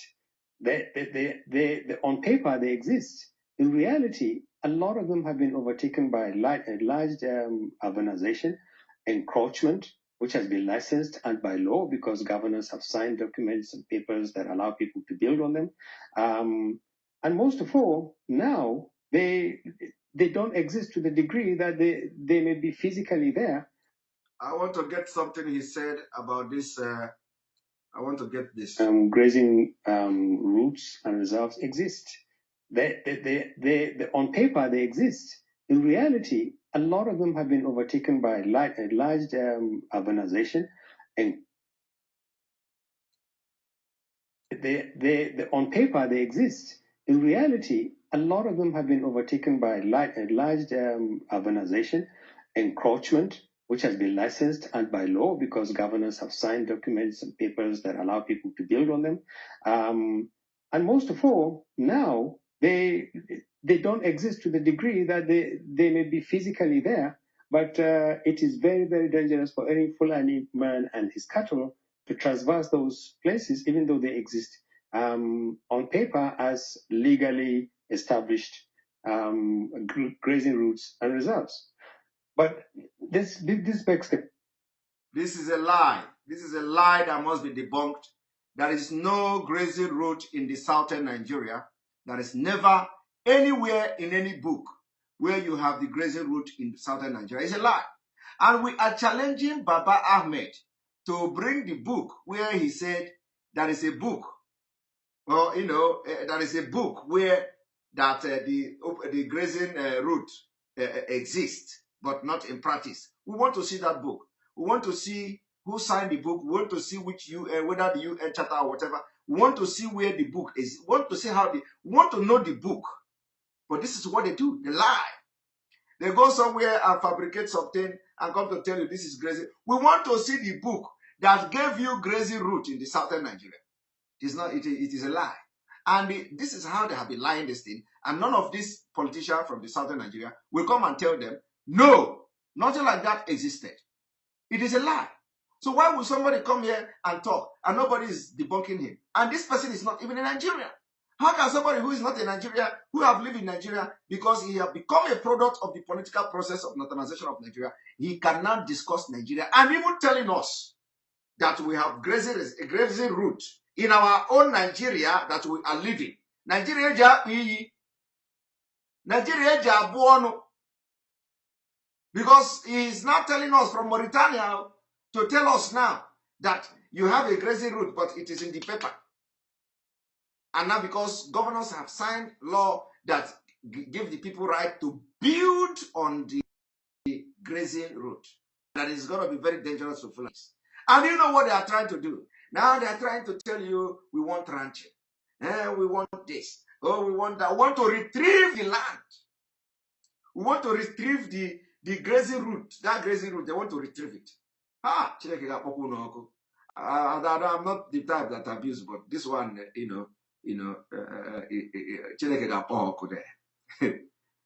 and anybody that give land to any Fulani in the east, in the Biafra, in any place near Biafra land, we will banish you.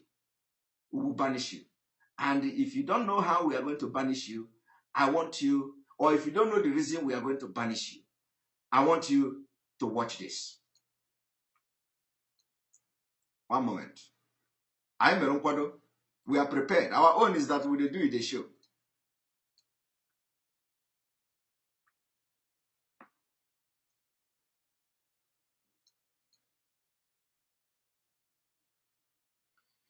Do you know why we are going to banish you? Let me show you.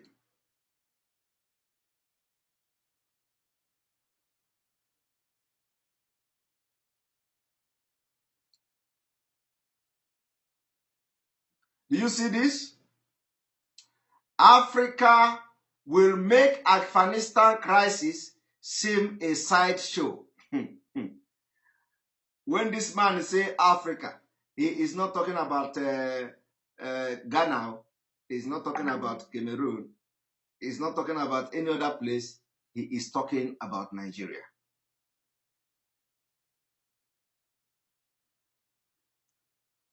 Somebody say, I mean that guy is dead. My brother, the Garden of Prayer Miracle, he is dead and dead completely. He is dead. This is the guy, Major Dalung. He is dead and dead. They kidnapped him from one of the highest security academy in Nigeria, where you train the defense of Nigeria. They went there because the Boko Haram have taken charge. We told you that they are military. You people don't listen. We told them. You see this man now, you see on the screen. If you tell this man that he is going to die today, he will not believe it. If you tell this man that Boko Haram is in the army in NDA, you will not believe it. If you have told this man 2 days ago, do you know that Boko Haram is in the NDA and they are going to plan to come and start killing you? This is just the first attack. He will not believe it. He will not. He will tell you, go and sit down. Go and sit down. Is it, we day here. Go and sit down, we day here. We're on ground. Just like I'm shouting now. They will not believe. Look at him. He is dead and gone. Okay? He is completely dead and gone. But yesterday, if somebody had told him that he will be kidnapped by terrorist Fulani inside a well-protected academy, Nigeria Defense Academy, NDA, nobody will believe it. And let me also warn everybody, if you are, this is a word declared. If you are a non-Fulani, a non-Muslim northern officer, your life is in danger. I want to declare it this evening. I want to declare it this evening. Make it a quote. Make it go viral. The time and the hour is here. If you are a non-Muslim Fulani officer in Nigeria, your life is in danger. Your life is in danger. The killing of prominent Nigerians have started. Go and mark it. We want that this time is coming. And they are not going to stop. If you are a military man, a high rank officer, and you are in Nigeria Defense Academy, you are in Katangora, or what they call it, you are in all this military formation, you are gone. You are a dead man walking. Because as I'm talking to you now, there are some places now that they may even be striking them. Tomorrow now you hear news. Go and mark it. Tomorrow now, you may hear, as I'm talking to you now in this hour, they may be striking somewhere.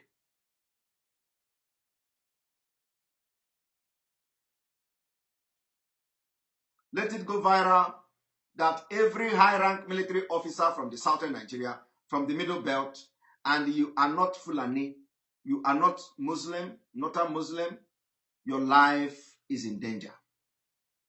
Your life is in danger. Believe me, you are just a dead man walking. They can strike anytime, any day. And let us continue. So do you see this thing?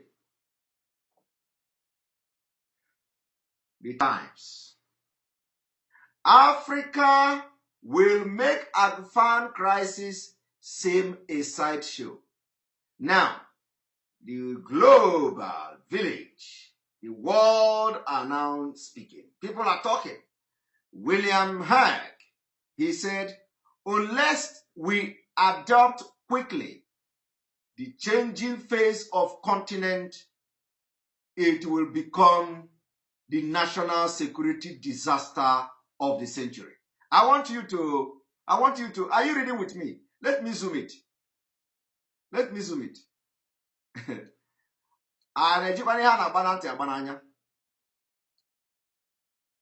Let me zoom it. Look at him.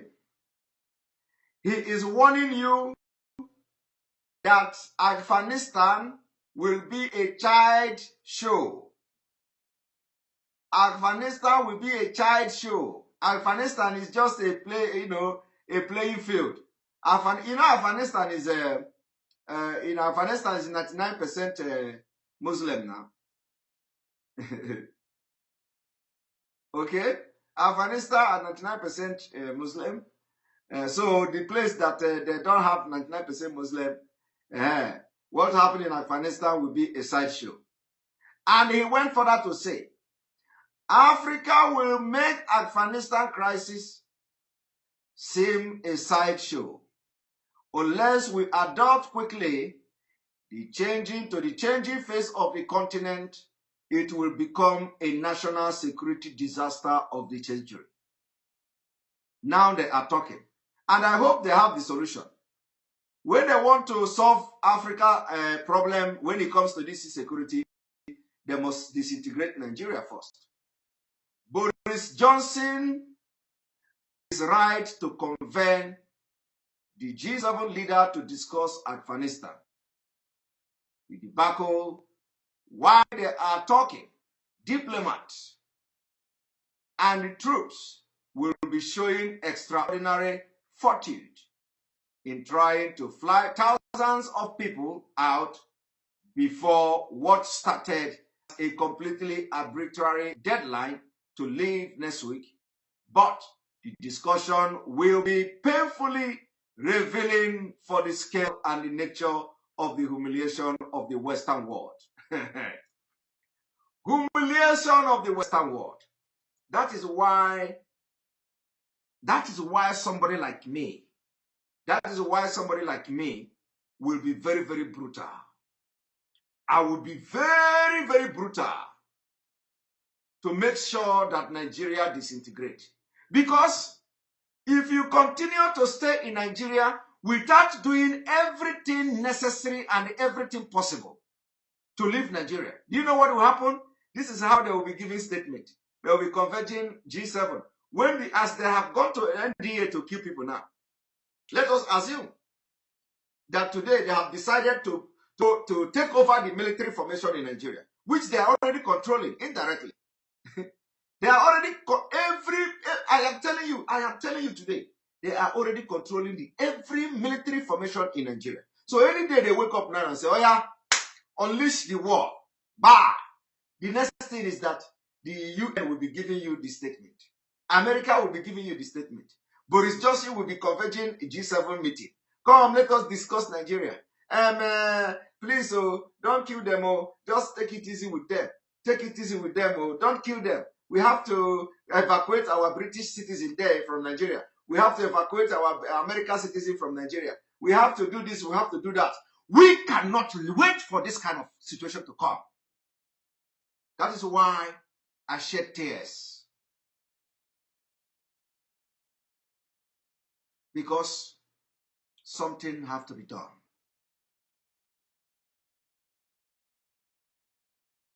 If you do not do something to disintegrate and destroy Nigeria, Nigeria will destroy you. You will be running away like the Afghanistan people. One day, Murtala Mohammed cannot contain people. You will be running, you will be holding plane. Oh, I want to fly, I want to fly, you hold me. All of you that are shouting one Nigeria, you will be flying. You go to Murtala Mohammed. My head, my family, you will be running to Murtala Mohammed. They will hijack the tower. Plane will not fly. Don't say it is not going to happen. And for those who say it is not possible, Muslim, they are just 50%. Fulani is just 3%. It is not possible. That is why this man is telling you, because of it is not that you're possible, because of the small number, percentage, they are going to be ruthless and they are going to be very brutal to enforce it. That is why they say it is going to be even what? Sideshow. That is why this man is analyzing it now, telling you that Afghanistan will be sideshow because they are going to come with force that you've never seen before. So before that time comes for that force, we have to do everything to destroy Nigeria and restore our nation. I'm using the word destroy. I'm telling you, I'm using the word destroy. Burn Nigeria down and restore our nation. Because if you don't do it, Nigeria will kill you. We don't want to go into Afghanistan. We don't want to be hearing this kind of word. We don't want to see European Union converging G7 meeting. We don't want to see UN having General Assembly. Let us discuss how to evacuate. Let us discuss how to evacuate our people. We want to go and rescue America. We want to go and rescue. We don't want to hear that. No. That is why I am very angry with what is going on. If opportunity, oh my God, I will set Nigeria on fire, because that is what will attract everybody. I will set entire Nigeria on fire so that we will not give them the opportunity to be making this kind of meeting. You see now, you see Afghanistan now, this is what they are doing. They are now having meeting. Boris Johnson is calling G meeting. But we are fighting for freedom. This is not the time to mince words. This is not the time to be politically correct. This is not the time to be civilized. This is not the time. It is the time we are going to be diplomatic. We are going to be ruthless. Whatever we do is for freedom. It is war. When you are in war, you don't look face. Fight till the end. After the war, we will begin to blame ourselves. After the war, if anybody commit war crime, we go to court. We will go to court. What are you going to be judging? We'll be judging between solution and between giving up. Did you want that we should have kept quiet so that what is happening in Afghanistan will happen to us? If you take us to ICC for war crime, do we have to wait so you come and console us, tell us if we want to evacuate Americans in Nigeria? Is that what you want us to do? Is that what you want us to do? You want us to wait? I don't know. If if we finish this whole thing, let the ICC come and carry everybody that agitated for Biafra, go to ICC, and we'll be asking them question. The question we'll be asking them is, what you wanted that we do is to wait after they have killed us. Those that remain, they will capture them, our women. And then you will sit somewhere in The Hague. You sit somewhere in the UN Assembly. You sit somewhere in Washington, D.C. You sit and you are telling us that, oh, we are going to evacuate Americans. We are going to evacuate British citizens. We are going to evacuate Ethiopia from Nigeria. And now they have taken over. We warned you. You didn't listen. We didn't know they are going to do like this. We didn't know that Boko Haram is powerful. The Saudi Arabia will come and tell you, oh, you have to treat Biafra people who are majority Christian. You have to treat them very well. You have to make sure you put Islamic principle. Don't be harsh. And then Boko Haram will be promising America. They will be promising United Nations. We are going to be civil. We want to enforce law that will make everybody be calm. But Nigeria will be emirate. Everybody will cover face. Everybody will do this. Everybody will do that. We cannot take that nonsense. We cannot take it. That is why, if opportunity given, I will burn Nigeria. I will set Nigeria on fire. Because that is the only thing. I will set it on fire and we go to ICC. And I will use instances. I will give them references. And I just hope that kind of things never come. Because, oh my God, I want you to read what I am reading to you. Boris Johnson is now converging. They are now organizing G7 meeting to discuss Afghanistan. And the Taliban has given them deadline for people to leave. And what did they do? They could not protect Afghanistan people. They could not protect the Afghans. No. Upon all the money pumped into Afghanistan, $85 billion, they could not protect the people. They failed. America failed. The world failed. We have learned from Afghan. And we will not allow that thing to happen to us. We are learning from what happened to others. That is how wise people do. Wise people don't allow things to happen to them. They learn from what happened to others and they solve their problem. They prevent what happened to others from happening to them. So we are adopting this ruthlessness. And the only way is to bring Nigeria down. Any way you can do it. Any way you can do it, do it. We have been shouting, nobody is hearing us. We have been talking, nobody is hearing us. And as God does his things, as God does his things, we have now a case study. Afghanistan is a case study. Afghanistan has become a case study. And I am not saying it. I am reading it from expert. This is expert here. This is expert. What is the name? Look at it here. William Hague. I am reading from expert. This was written yesterday, Monday, 2 days ago, Monday, 23rd of August, 2021.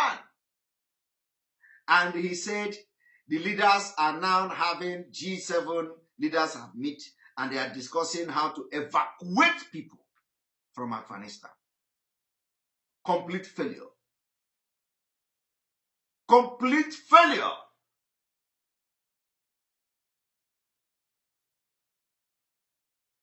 Somebody is saying, how do we prevent this fate?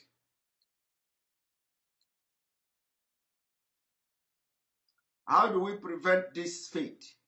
We can't even fight Fulani herdsmen. That's a lie. Jada the player, that is a complete lie.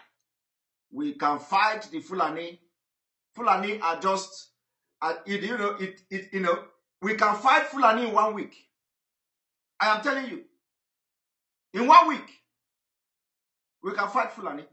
Do you know why you are sounding that, how can we fight Fulani? Do you know why you are sounding like that? You are sounding like that because the people that serving in our military are fools. The Southerners in Nigeria military, they are idiots. They are idiots.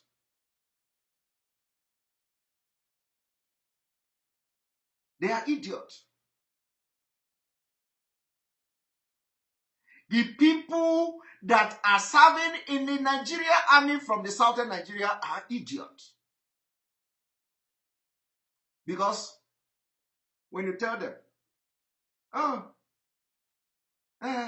Fulani are coming, they're going to, like I said, if you have told these guys that they killed in NDA yesterday, 2 days ago, that they're going to kill them today, that somebody will come to, that the terrorists are in NDA with them there, they will never believe you. But you know what? They came there, they succeeded, oh my God, they succeeded and killed and left, unchallenged, because they are in charge of NDA. They are in charge. But if you have told them that they will come, they will tell you, go and sit down. We are in charge. Nigeria, they swear oath to be an army. Now, what will the Nigerian army do to bring the terrorists to book? They will not do anything. Do you know what Nigerian army do? They say, we cannot prosecute them. Lai Mohammed, we can't prosecute terrorists. They are surrendering. So this one that went to NDA to kill this Major Delang now, tomorrow, after killing, after they have killed him, kill other 2 persons, he will come and hands up. He will come and hands up. We are surrender. I killed in NDA. Please forgive me, Nigeria. Nigerian army, who are Boko Haram member, they will write placard. They will write the placard and give them. Carry it like this. Please forgive us. Do you know what they are doing? They are telling them to go and hands up. Hands up so that you are going to be accepted into Nigeria police after 1 year. They will put you to Nigeria police. We are building our future takeover. I don't know. Do you understand how they take over Afghanistan? Nigeria will be often kupu. Often kupu.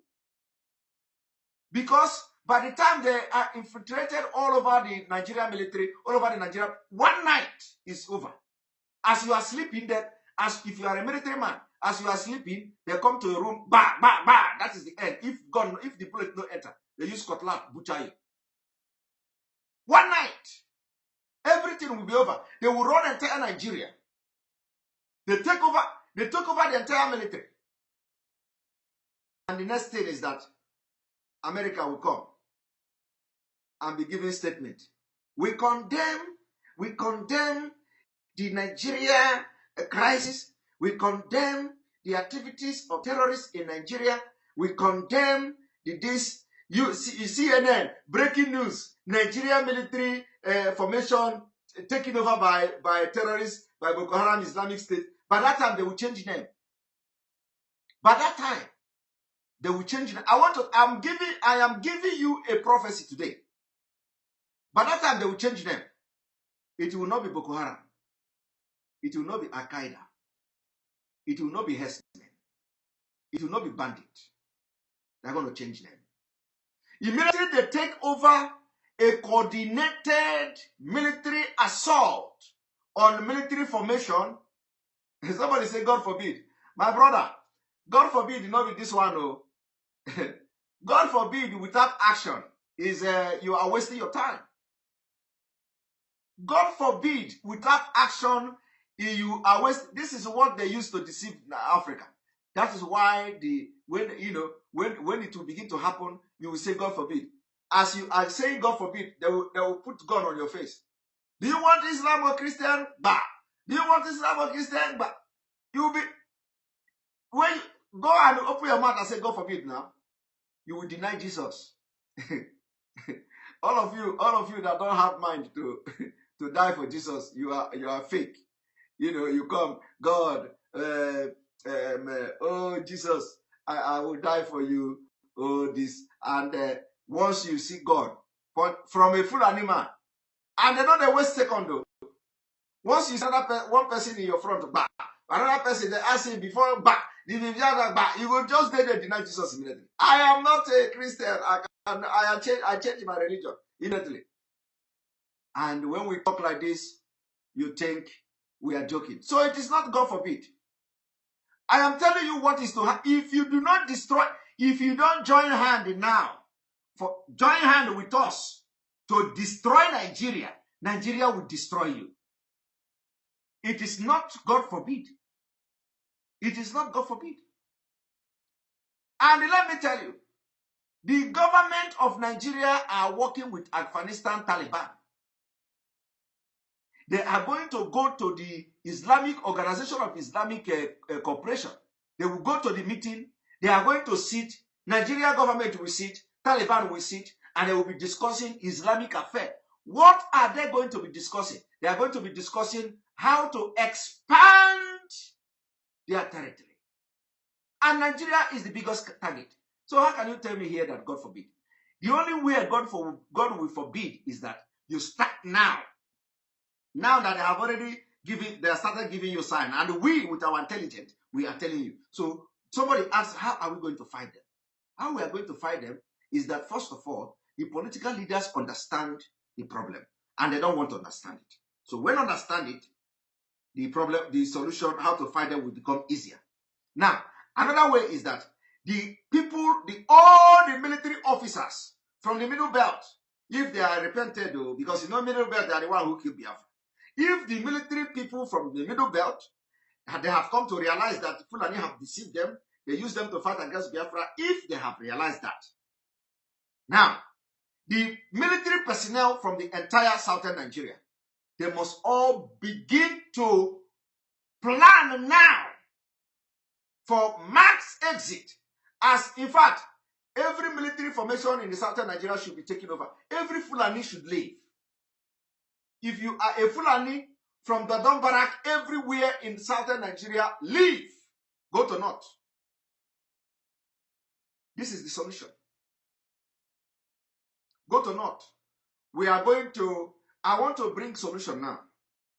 Because sometimes, when they are saying that Nigeria is indivisible, Nigeria is this, is a lie. Let me tell you.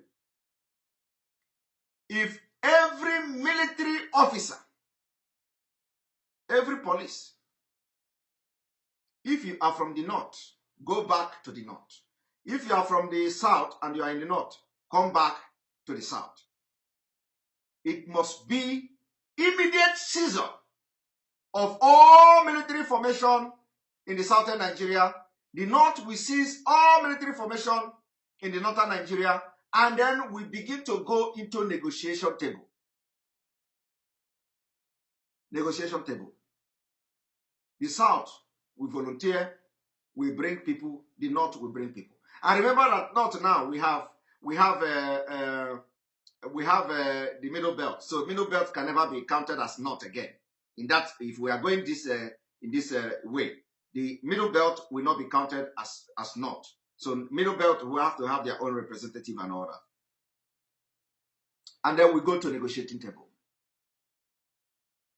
From there, we'll begin to cross the bridge. And this is the only way to avoid bloodshed. Because if you see bloodshed, it is going to come. If you do not handle it very well, the bloodshed will come. It will come. It doesn't matter how long it takes. It doesn't matter how long, but it will come. And it is going to come in a very sorrowful way, in a very sad way.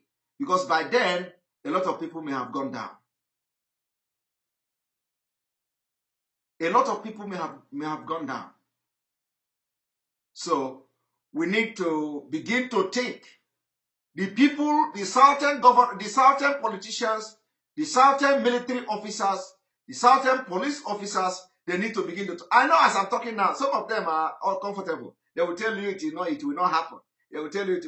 I am telling them, you that is a military man, you are watching me now. You that is a colonel, a major from Biafra land, from Yoruba land, from the Middle Belt, you are watching me now. You say it will not happen. It has started happening. The one that died, they killed in NDA, they never believe. If somebody have told them 2 days ago that they're going to die, they will not believe it. And when it will come to your own turn, you will not also believe it. And the only sad thing is that you will not be alive to see how you regret.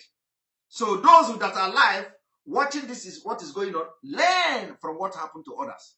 Because you don't know when it comes to you. And if you are in any northern part of Nigeria, from Kaduna to down to Zamfara, and you are a serving military officer, your life is in danger if you are from the southern Nigeria. Your life is in serious danger. If you are a Christian, your life is in danger. I'm telling you, this is not a prophecy, it's a fact. Now let us read it.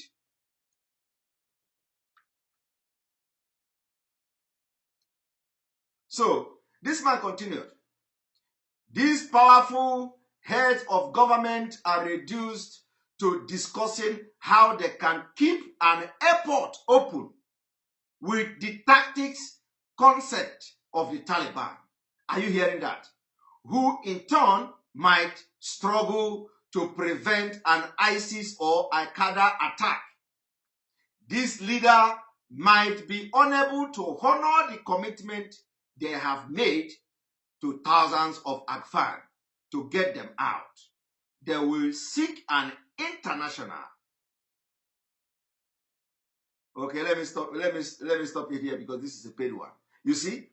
So what they are telling you now, is that the world leaders will now come and start discussing how to evacuate you from your own country. Is that what you want to? Is that what you are waiting for that to happen? It will happen. And let me continue with this video.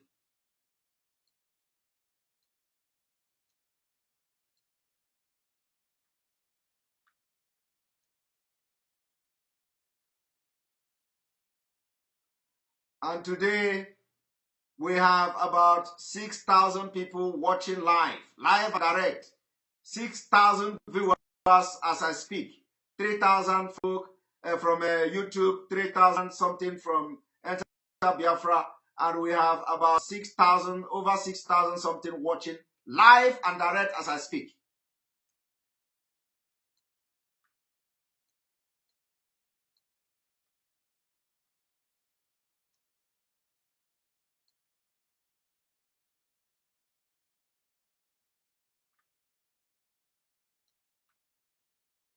Question.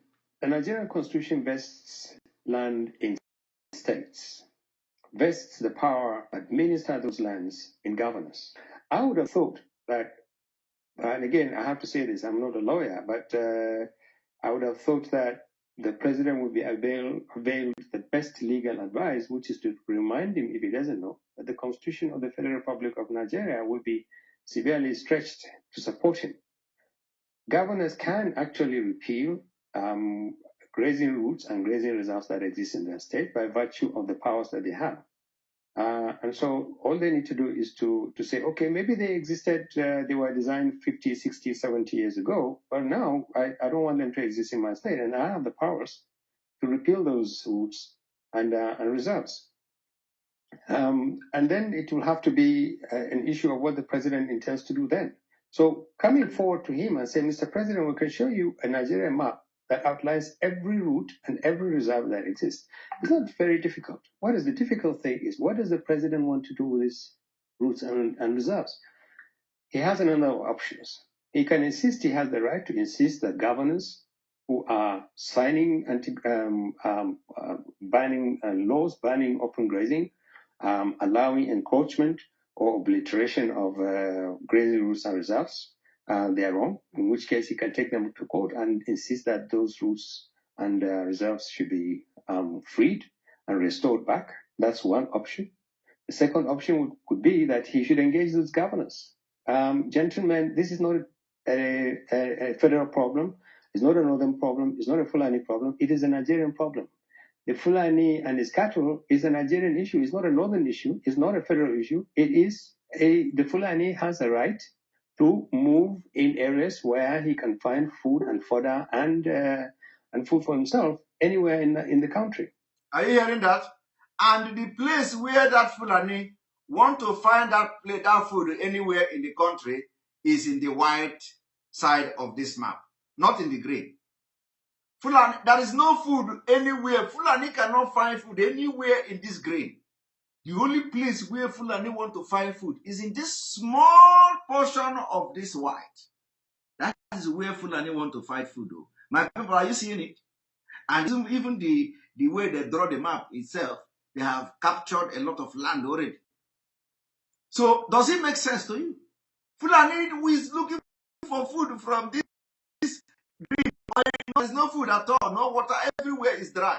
The only place where they have the food now is here. And this man talking this thing is from Mauritania. From Mauritania. He's not there. From Mauritania. Do you hear it? He have come, he have succeeded, he have conquered, and now he is telling you what to do in your country. And they are the ones for giving Islamic scholarship to people. He cannot give scholarship to go and learn how to build aeroplane. He cannot give scholarship to her if you want to help Nigeria. He cannot give scholarship to go and learn science. But it is Islamic scholarship they are giving. They are the major sponsor of the crisis in Nigeria today. The existence of grazing routes and reserves is not a favor to the family. Think of the look at how he is defending the Fulanis. Because he can never speak against the system that produces him. This country is blessed in so many ways. Two of them is a huge amount of land. God gave you a huge amount of land. That is what we are talking. God gave you a huge amount of land, and you have it even though you are not in Nigeria. You have it in this green part. So that huge amount in the green part is not enough for you. You want the one from the small part of this one. And because the huge amount of land in the green is not enough. It's a scam. It's a scam. And that's why I say, don't believe anybody who claims to be speaking as an activist from the north and is a Muslim. And a huge amount of livestock. It's a fear of Nigeria that we cannot manage these two assets. This is what all these things tell about. Is it impossible to find kind of leadership that will say that is a way in which you can both use this land and allow the asset that is our livestock to coexist? Now, I want to tell this man, nobody is dragging you how to use this land in the green part. Is anybody dragging with them? I want to hear your comment. Is anybody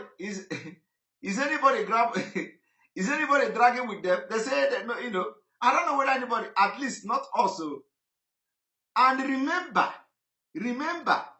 that the governor of the northern state, they have boasted several times, we are going to have grazing route, we have ranching, we have land for this, we have land for that.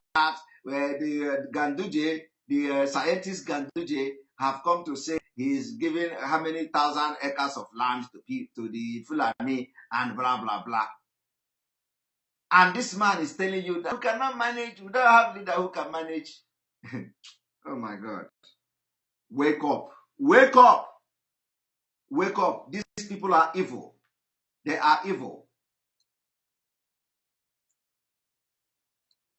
This is the fundamental failure of leadership in this country. I'm not saying this problem started now. It started a long time ago.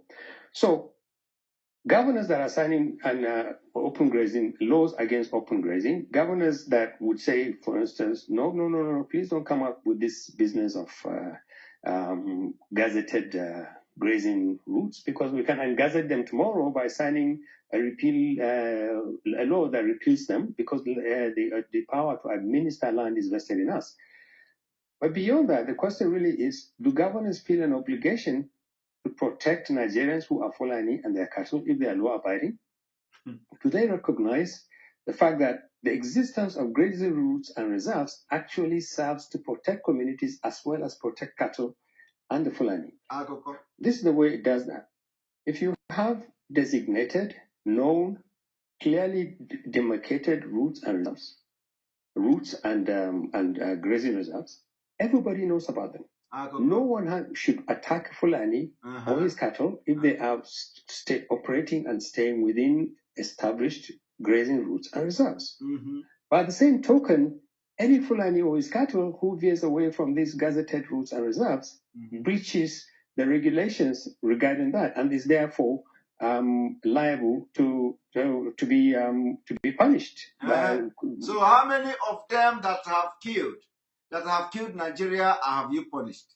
How many of Fulani have you punished? You see, how many of Fulani have you punished? How many? We are going to stop here and give room for people to make their comment before we go to sleep and continue tomorrow. We'll continue this exposition tomorrow, and there are a lot of things I wanted to do, show you this evening, but the time is not on our side. So I'm going to welcome you all to join the conversation and the discussion session. And so welcome to the program. All of you, welcome to the program. Here we go. Please, as you are joining, you just make your distance very briefly. 1 minute. 1 minute, everybody. 1 minute. One minute. I don't want long story. One minute.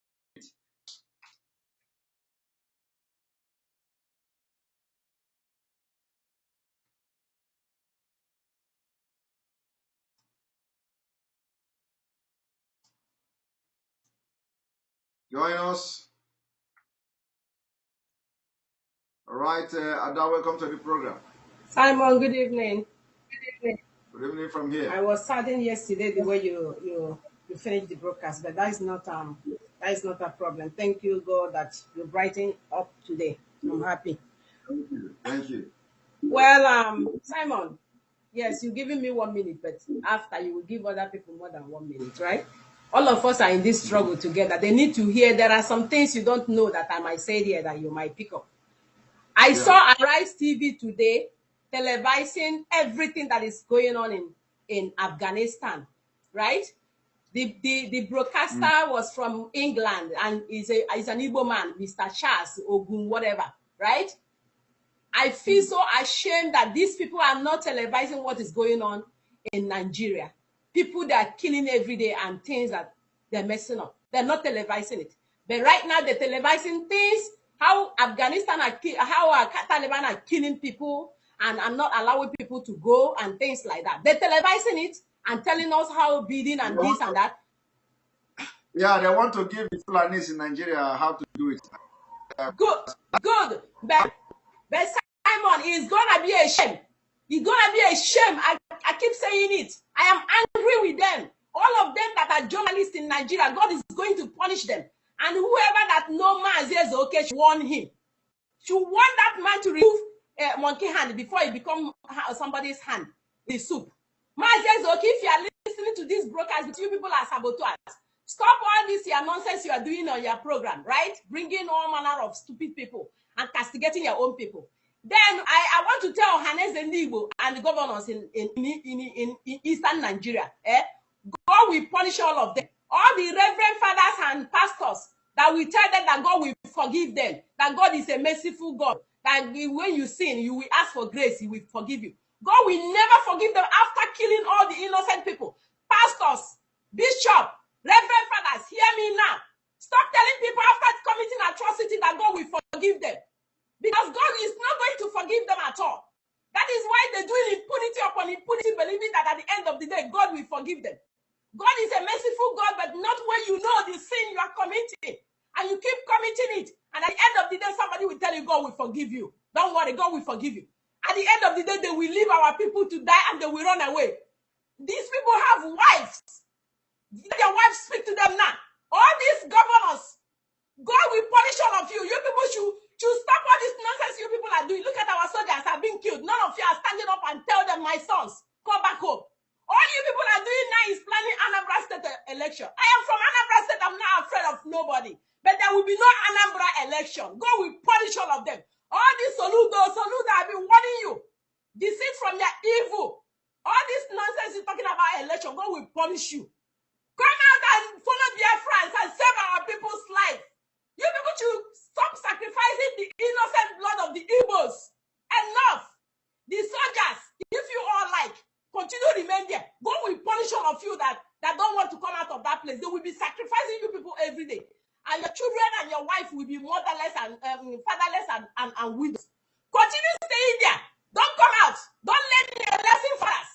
The killing they had in NDA today, Mazi, it was a planned deal. How did they know those people are Igbos? How come it's Igbos?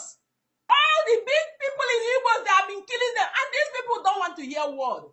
All the politicians, evil men, all they're doing is sucking our blood every blessed day. That is why they want to kidnap Mazi Nnamdi Kanu. It will never be well with them. Mazi, I am telling you, if every other person is sleeping or living life, it will never be well with them. Thank you so much. God bless you for giving me this opportunity. Thank you.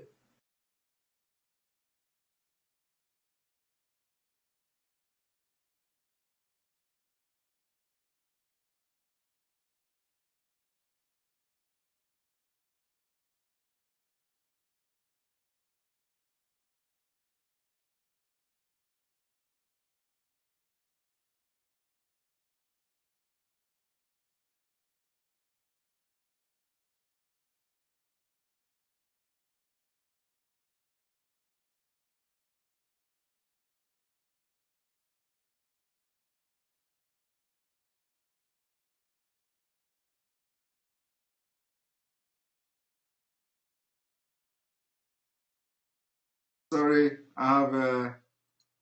Are you there, Ada?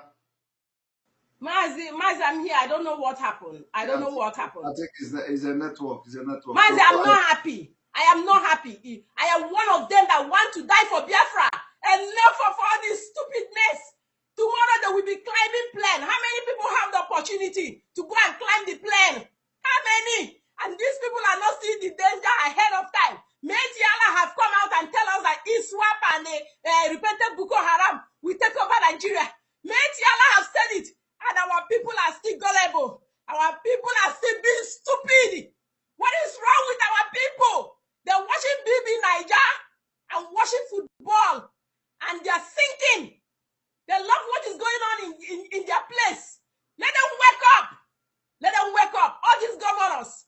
I am telling you people, God will never forgive you people. Whoever that, any pastor that rise up and say, God will forgive you, is a lie. You know what you're doing? It's only when you don't know your sin. That is when God forgive you. And you know your sin, you come out of it. That is when God will forgive you. As long as you know that you're killing your people, there is no forgiveness for you. I am telling you. I am not a pastor, but I am telling you. Let us wake up. Let us wake up and do the needful. Let all these useless governors wake up. Obialo, drink a drunker, wake up.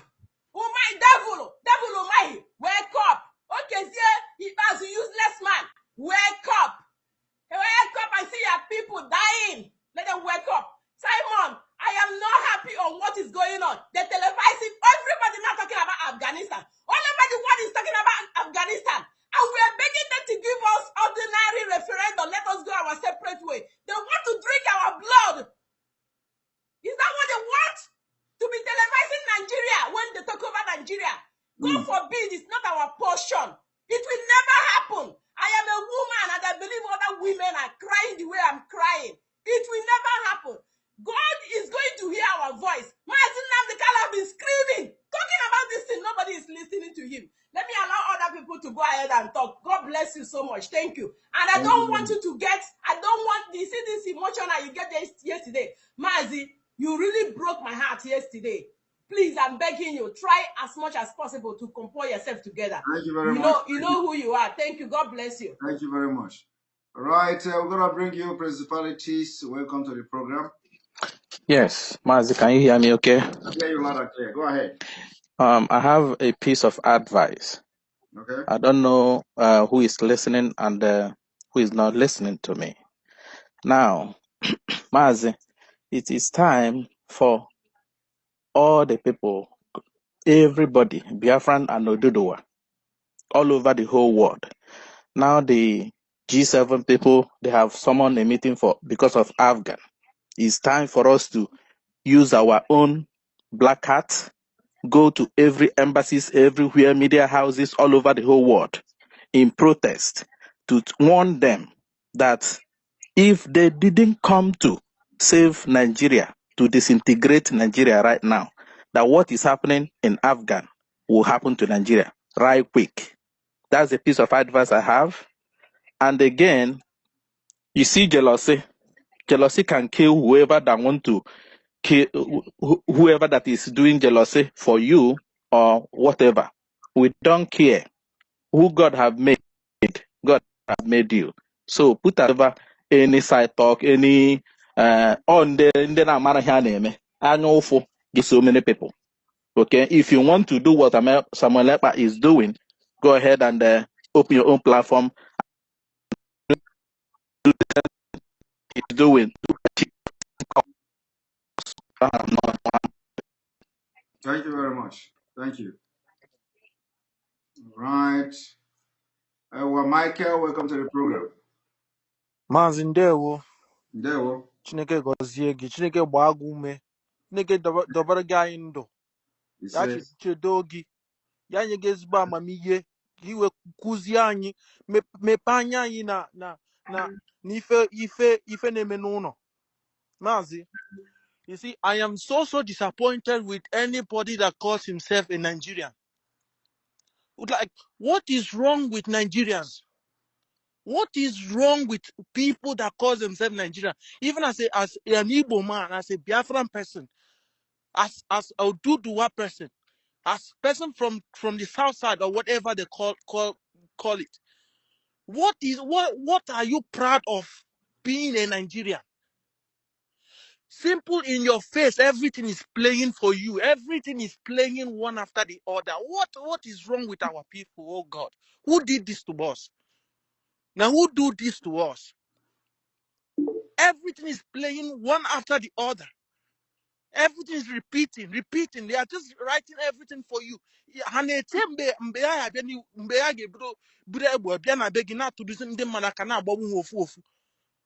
waiting for that period? It is time we should rise up. And I'm sending a message again to the leadership of this struggle. If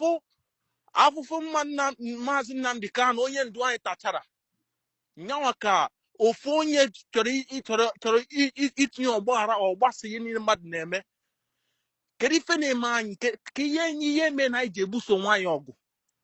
Why are we leaving the enemy, the common enemy, and start fighting ourselves?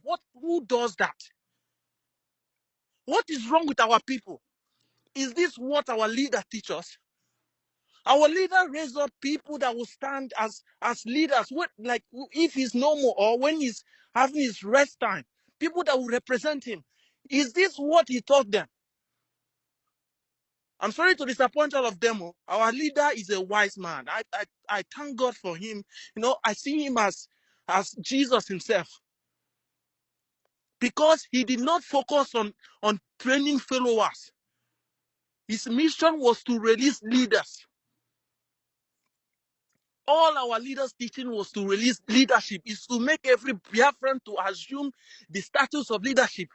And that is what is happening right now. So because they said it's command and control, that you see our people, right, the Biafrans, Biafrans are wise people. We can never be deceived. So Right. because they say, Thank you very much. Thank you very much. Thank you Mazi, very much. Mazi, thank you. Thank you, Thank you. Mazi. Thank you. Thank you. Right. Right. Where are you? And then we're gonna bring you. Well, I think we have some new persons here. Buchilo, welcome to the program. Yes, thank you very much. Can you hear me, Simon? I hear you. Welcome to the program. All right, thank you. I want to just point out some few issues that was raised in this broadcast. One of which is the inferiority complex that affects so many Nigerians, as well as it's going to also even affect the Boko Haram sect, as well as the Fulani herdsmen. We see what's happening in the Taliban.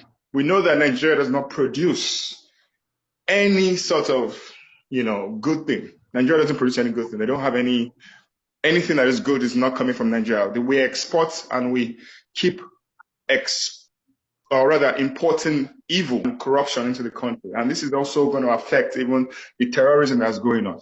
The reason why I say this is because now these Fulani herdsmen, these bandits are seeing what's happening in Afghanistan. They've seen that Afghanistan has been able to take over a whole government, and they would learn from that because they have inferiority complex. Yes. And they suffer from inferiority complex.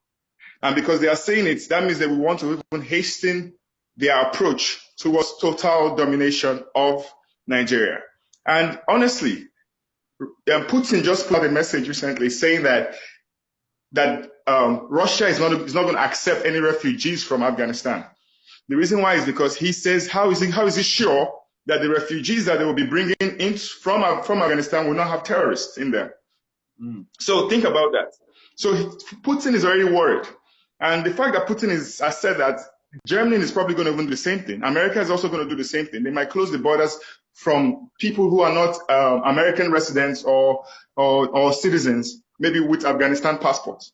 Now, I say all of this to say that the African Union must step up and request for the dissolution and the disintegration of Nigeria. Because at the end of the day, the refugees, most of these refugees that will come out from Nigeria it will be the responsibility of the African Union to figure out where they're going to put the refugees. Currently, we have refugees in Nigeria from other states running from one state to another state to protect themselves from these bandits, correct? So we have to ask the African Union to step up because we know that the European Union is not going to do this. We even know that Britain is not going to do this. And when the time comes, the same fate that happened to the Afghanistan president, where he ran away with a pile of cash to Dubai to seek asylum. The Afghanistan president is a Harvard professor. This man teaches in Harvard University. He has all the degrees in the world. He even wrote a book, How to Revive Failed States. But guess what? This same man ran away to another country when the time came. He's an Harvard professor. Now think about it. Buhari does not have a certificate. He doesn't even have a WIAC certificate. Buhari cannot go and teach in any university today. But the Afghanistan president, he is a professor, but could not save himself from the Taliban when they came and he ran away. So anybody that is saying, God forbid, that the fate of Afghanistan will not happen to Nigeria is not seeing the handwriting in the wall. The handwriting in the wall is very clear. The handwriting in the wall is very, very clear. The handwriting in the wall is saying that the time to act is yesterday. The time to act is not today. The time to act is yesterday. And I'm going to say this to say that anyone right now that is busy fighting for position or authority or sort of something fictional in the organization of this IPOB, because I keep hearing it all the time, I want to just say that it won't matter when the time comes. We are all brothers in arms. We are all brothers in one. We have to now the governors of several states are saying, defend yourself. So that is the reason why these people were created, to protect the Biafrans. So I don't see why they're being attacked. So I would say that the governors that have said, defend yourself, they are talking to people like me and you who are down there to say, protect yourself from what's happening. So I just say all of this to say, let God keep protecting our parents, our loved ones. Let them keep protecting everyone that's down there. And for people who are there, please keep defending yourself. Do not stop. It's your fundamental human right to protect yourself, because America is not going to do anything. The UK is not going to do anything. They will only write press statements and life will go on. Thank you very much, Mr. Simon, and God bless you. Thank you, and God bless you too. That's exactly what they do. They only write a statement and they move on. Right. We have a lot of new people today.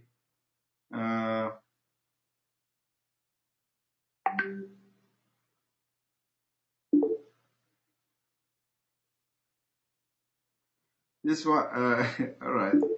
Chi, welcome to the program. Good evening from here. Good evening from here. Right, she is not talking. She is not talking. Mazi Ezioku, welcome to the program. Hey Simon, good evening, man. How are you doing? I'm doing very fine. Good. I'll make it quick.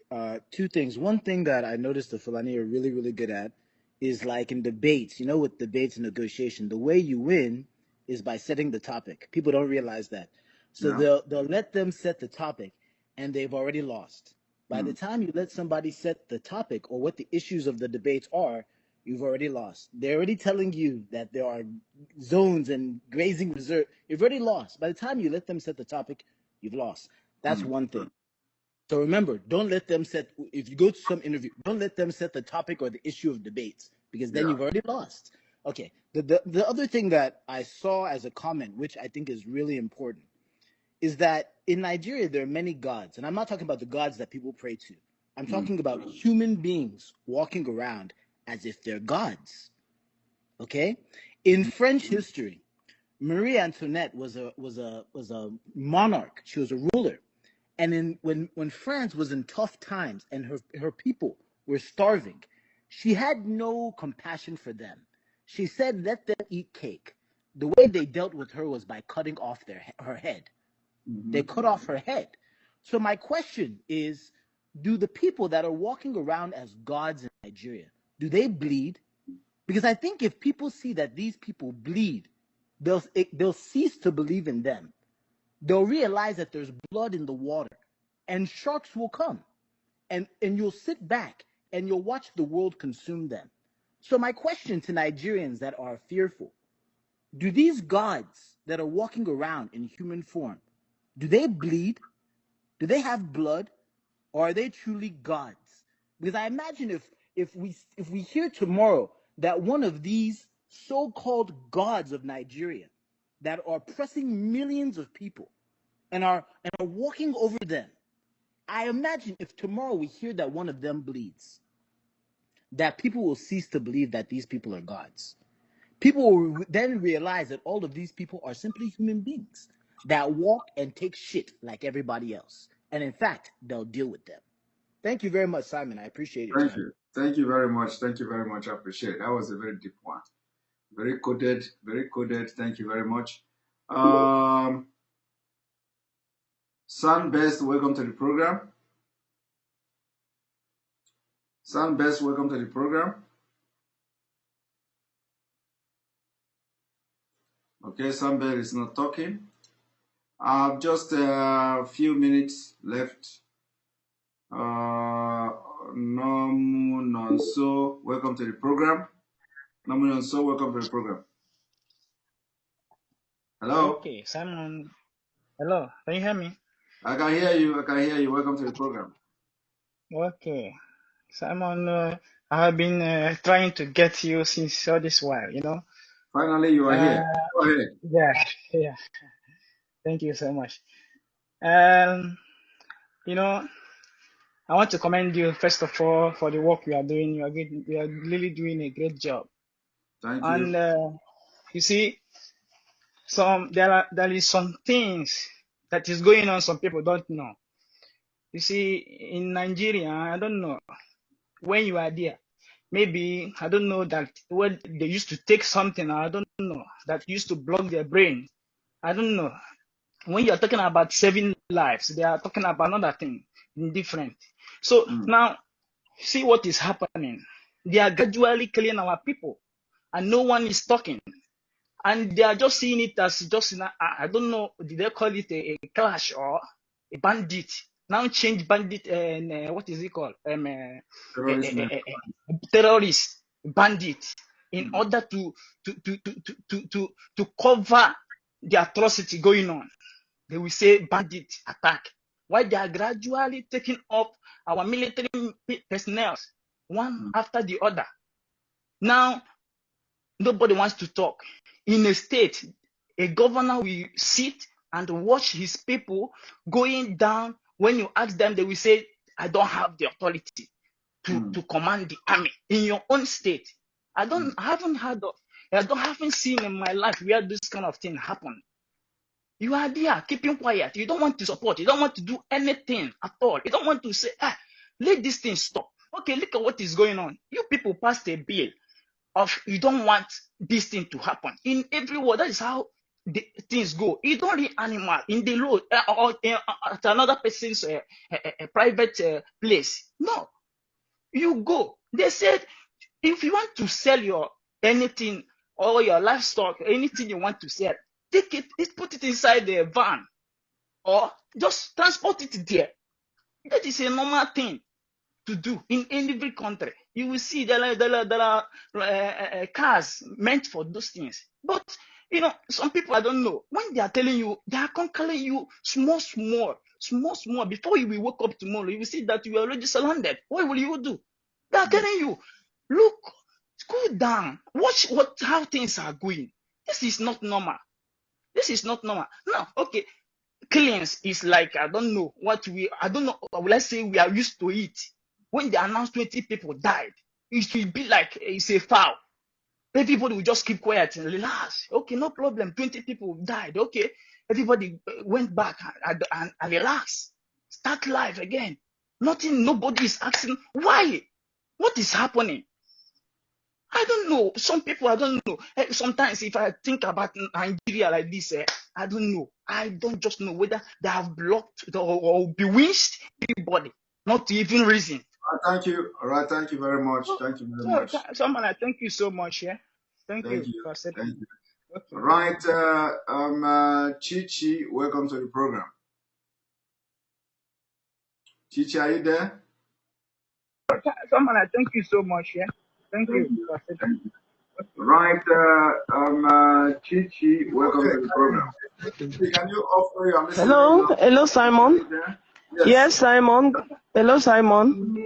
Yes, can you switch off where you are Hello, watching? Simon. Oh my God. Hello? Hello. Yes, can you reduce the volume where you are watching it from?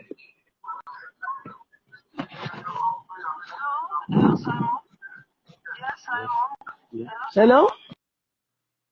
All right, we don't hear. All right, Tubes okay, welcome to the program. Yes, good evening, Mr. Simon. Good evening from here. Yes, Simon, you are really doing great. Thank you very much. Sky is your limit. You see? What I want to suggest now, because we have restored our hope gradually, a lot of people are looking upon you. Then we pray for you. But you see, when somebody is fighting, you have to look around and take care of your security. I don't know IPOB DOS, what they are doing. I think they should give you security. Nigerian government knows how to corrupt countries. Don't worry about that one. Just talk another Please, thing. it's my concern, please, because I know, but I'm telling you to talk. You are Nnamdi Kanu incarnate. Everybody knows that. Can you talk another thing, please? Thank you very much. That is what I want to say. Thank you very much. Thank you. All right. Right.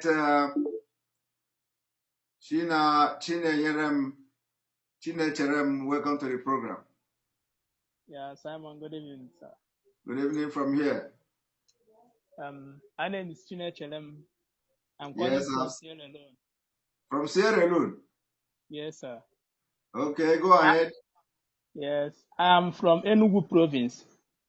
Okay, go ahead. So, why I call this evening is to advise Biafrans. The things that are happening now is not a new thing that, we have been expecting this moment. And this moment is the hard time that every Biafran is supposed to know that this moment there's no freedom that come in a cheap way. You can never gain your freedom in a cheap way. So there is something I want to tell our people. You know, it pains me when I go into Facebook or Twitter. I will see nonsense that our people have been posting there. If you save the data that you have been using to post rubbish on social media, do you know, even though if you send it into USN account, do you know how many things it will do? It will be going more. It will be strengthening the struggle. Now, I want to talk about those people that are causing more problem in this struggle. Most of themselves are not even Biafrans. Most of these people causing problem. So, Simon, I appreciate your work. You have been doing well for the Biafrans. Keep up your good work. For DOS, I will be giving them advice. Let them keep up. Let them stand well. This situation is not the situation will be accusing the DOS or be insulting them. We know that there are some bad eggs in the DOS, but this moment is not the moment that we'll be accusing them, insulting them, talking rubbish. They will be they will do fast. And what I will let Biafrans to know is that DOS is not one person. It's not one person. So before any instruction will be given out, there will be many meetings. They will do many meetings because it's not one person. Every country, many countries, the DOS are living in many countries. I don't see the reason why people will be, the same people that are causing the DOS, if they come in another platform, I have been seeing them. One person, I saw one person that in this page, he was busy accusing the DOS. In the other page, I saw the same person busy insulting you there. The same person. All these people are agents of darkness. All this stage, even the Israelites when they were in Egypt. My brother. Yes, sir. Yes, sir. Let me also advise you. Yes, sir. You see, sometimes you don't just go and start attacking people or blaming people who out of whether they are not genuine or genuine, reacting to the opportunity you created for them. Yes. Yes. You understand that? So let us not always focus on those that are not Biafrans, those that are not our members, and those that are not fighting for us, and those agents, because you feed the agent what they use against you. You understand? If you did not feed the agent will not grow to fight back. Do you understand? Yes, sir. So it is what you feed. It is what you give them, they give you back. Okay? Let us not just blame even those who are saboteurs, who are attacking, abusing me and abusing DOS. I have said nobody should abuse DOS. Everybody should respect and obey DOS orders. But at the same time, you don't blame people, because if they don't have something to talk about, they will not manufacture it. So somebody has dished out something to talk, and they are now banking on it, and so you don't blame them. They did not go to one place to manufacture memo. They did not contact people who wrote about Ebonyi State. It is people who are supposed to be responsible that are giving the opportunity for people to come in and begin to use them. So just blame those people, the source of the information, where it is coming from. Okay? Don't blame all people that are, taking the advantage of the attack. But of course, I'm not. You are making a very good point. I'm just calling your attention to know that if anybody did not have information to talk about, they will not talk about it. Yes. There is another thing I want to point. This Fulanization of Nigeria, It is not today that it You started. have spoken more than the others, so I think Oh, okay, but give me like 30 seconds. I will land up. the thing You know, you say in the next 2 minutes, you are going to say it in the next 30 seconds.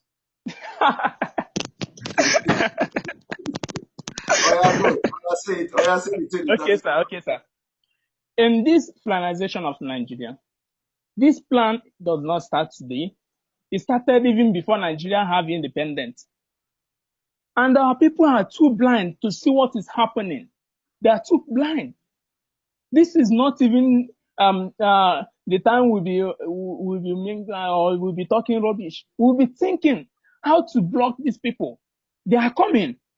Okay. Even these Fulanis, I'm telling you, there are many countries, even here, but they are not known as Fulanis. All right. Yes, but the ones that are here, they are not, their main agenda, their main target is Nigeria. Here they are very cool. Yes, here they are very cool. They are doing business. They are businessmen here. They don't even, nothing like rearing herdsmen here. They are doing their own business. But in Nigeria, they are causing problems. Due to Nigeria is their target. So our people supposed to be wise. Yes, thank you. Thank you very much. Thank you very much. All right, Chichi, I'm bringing you back again. Welcome to the program. Hello, Simon. Good evening. Good evening. Okay, you're hearing me right now? Yes, I'm hearing you. Go ahead. Okay, all right. Thank you so much for all that you do. We appreciate you. We appreciate you so much. Continue doing what you're doing. We are watchful. We know the person that loves us and the ones that want for something that is good for us. I'll just make a very quick contribution. Today, at least we've heard all that is happening. It's sad that our people don't realize, many of our people don't realize yet that we've been surrounded by the enemies. The enemies have surrounded us. Today, I saw the news where the Anambra state government is planning to evacuate Anambra students that are in Unijos because of the crisis, the killings. A lot of killings have been going on there. A community has been under attack and a lot has been happening. So I was wondering, I said, we are trying to evacuate Anambra students from Jos, whereas Southeast is also under attack. When we evacuate our people from the Jos, from Unijos, the students, and they go back to the Southeast, and then they face the attack of the Fulani herdsmen. And when everybody is under attack, where then do we evacuate the people to? There is hypocrisy of our southern governors, pretending as if they are doing what is right for our people. What they are supposed to do right there on ground, they are not doing. Their interest, let us evacuate it's a good thing to evacuate the students, quite all right. But what are they doing concerning Southeast that has been under attack? I can tell you that everywhere is surrounded. We are all surrounded. These terrorists can go in anywhere now and kill people. If they can go to NDA and kill soldiers there, where else can they not go to? We are seriously surrounded. You see all of them, many of them are riding bikes all over the place, strange faces. And when you talk to them, you realize they don't even speak English. They don't even speak Pidgin English. Most of them are not from Nigeria. They have recruited their foot soldiers and they are all over on ground. We are living in a very dangerous times. We are living in seriously dangerous times. We see all these things happening. Nobody feels safe. The tension is so high. And our people should stop chasing shadows. Our people should stop chasing shadows. We need to liberate ourselves. We need our Oduduwan brothers and any other region that is being oppressed, that is endangered, to rise up and look for desperate measures to these desperate issues we have at hand. If not, one day we will hear that what has happened in Afghanistan is happening. And at that point in time, the masses who don't have plan B will be trapped. and there will be no way to escape. We know that God is working for us, but God has given us the brain to do something. If it requires that the Biafrans and Oduduwans should organize and decide to cripple the economic activities in the country by sitting at home, even if it's going to be for 1 week, and we refuse what is coming to us, because by the time it comes, by the time they start, it will be too late for people to do anything. I tell you, we are all scared. We are all scared. Everybody's scared. The children going to school, they are scared. They are traveling from one state to the other, you are scared. Everyone is scared. Please, I pray that God will help us. And we thank you for your platform that is encouraging us. You're helping us. You're encouraging us to stand and to know what to do in order to to free ourselves from what we have found, the station we have found ourselves. Thank you, Simon. Thank you very much. Thank you very much for being part of the program. And I'm going to bring in David. David, welcome to the program. Good evening, Simon. Good evening. Welcome to the program. I'm thanking you for all you have been doing for us. I understand you are too much. And all I just want to say this evening is to tell you that all these things happening is not something you should be bothering yourself and responding to them. You can remember the time of Uchemefo and our leader. Our leader didn't mention, he didn't comment on anything happening during that time. And Uchemefo later ended up looking like a fool. My brother, I am not our leader now. Our leader is our leader. I can never be him. So, yeah, you can never be him. You can never be him, but so let us. That issue is past. Is a bygone issue. So let us focus on what we are doing here today, please. I did not talk about. I'm not here to talk about what has happened. It's a bygone issue. Okay, there is no problem. That is all I just wanted to say. Thank you.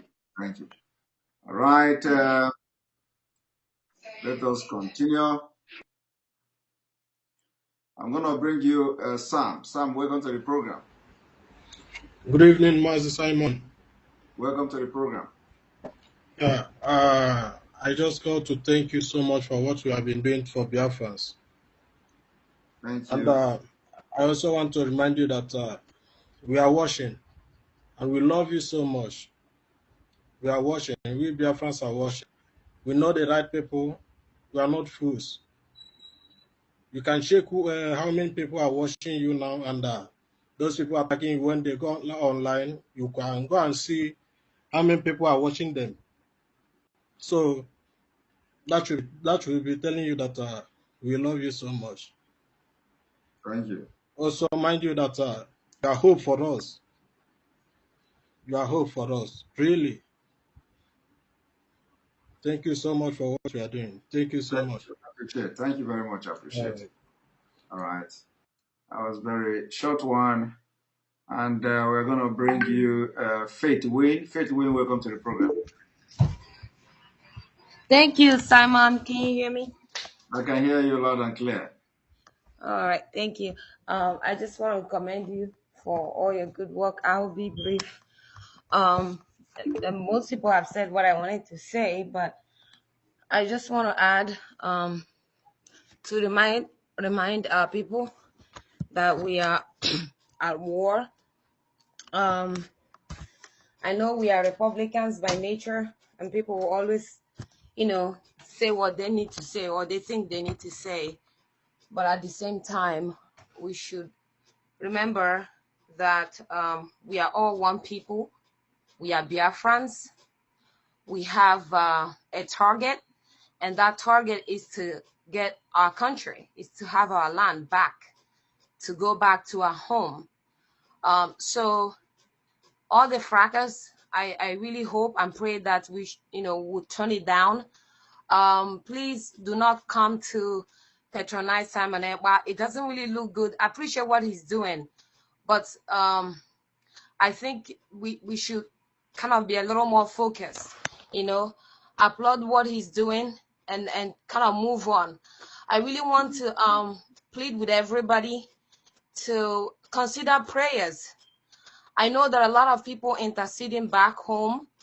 The stage where we are, I strongly believe, is more spiritual than physical, because our leader has done a lot of underground work, of course, but where we are now, there are a lot of supernatural powers that are, at play.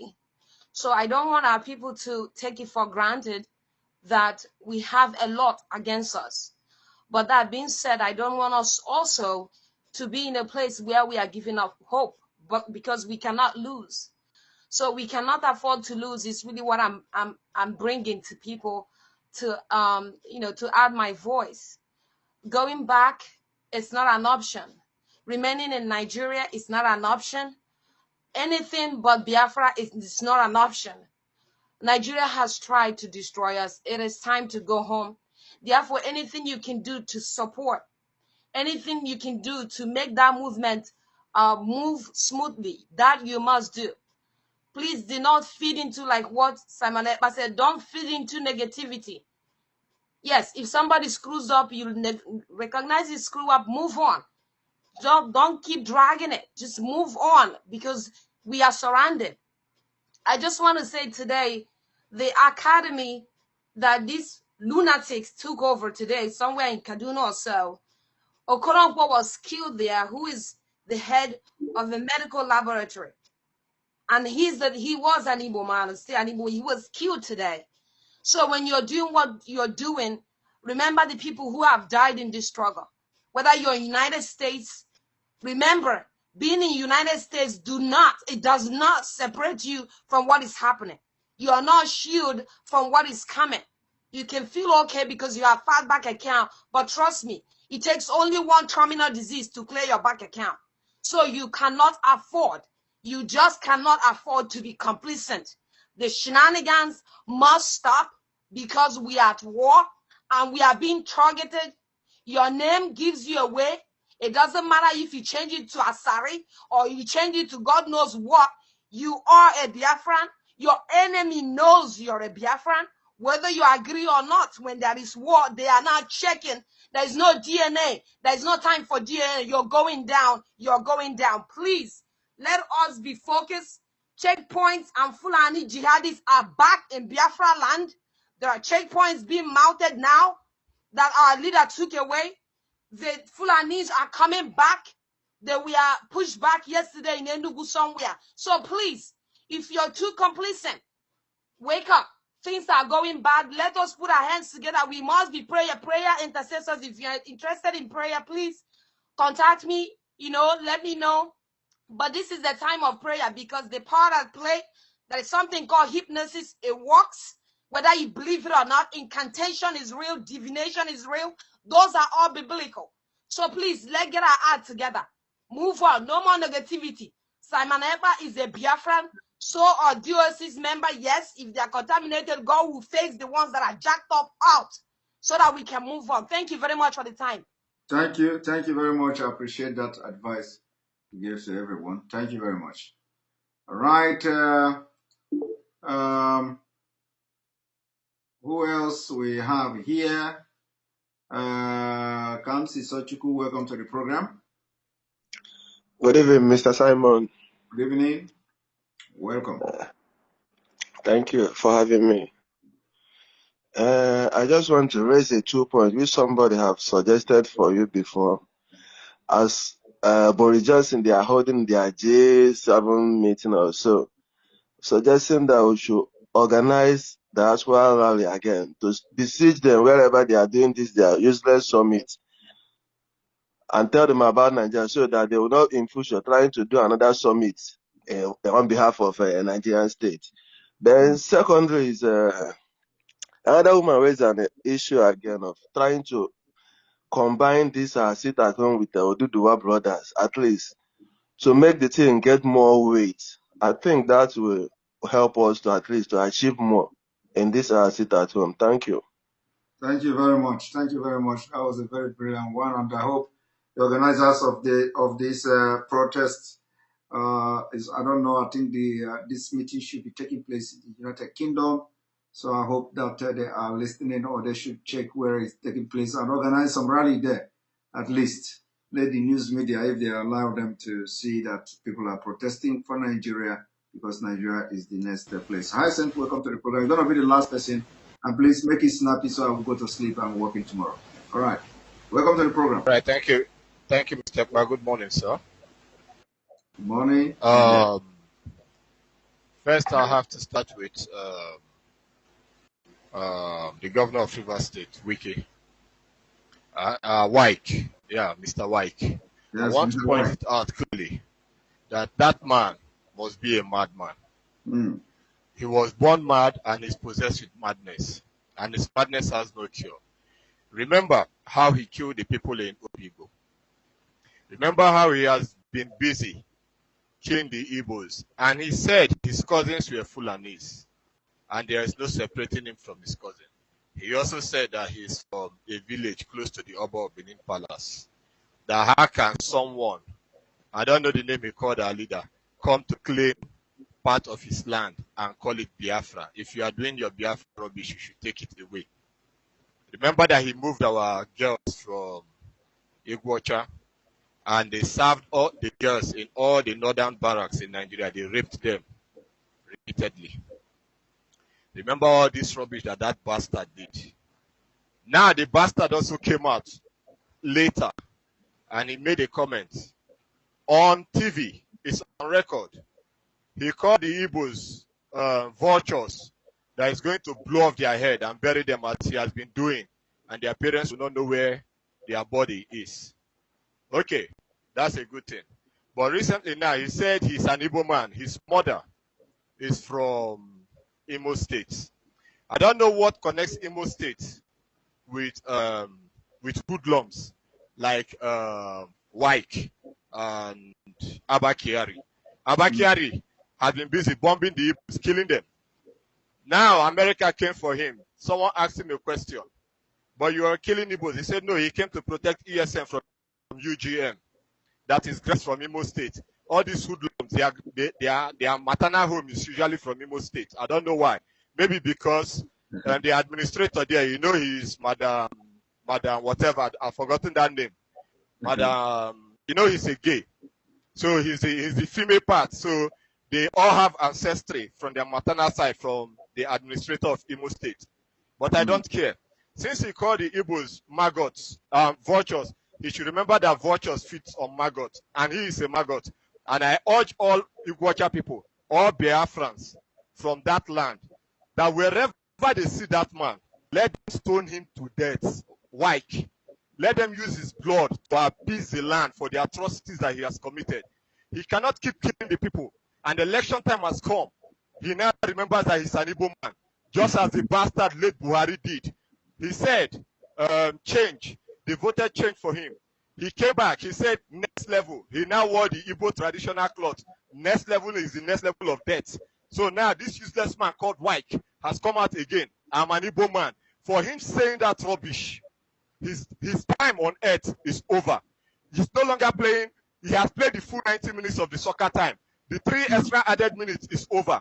So from today on henceforth, every Igbo man, wherever they see Wike or Wike or Wike or Wike Hitler, wherever they see that bastard, they should just capture him and stone him to death. He should not escape it. And all media in Nigeria, including channels TV, IT, and the rest, that are promoting without shame. All those ladies in the media say, that talks rubbish without shame. They don't have any iota of conscience in them.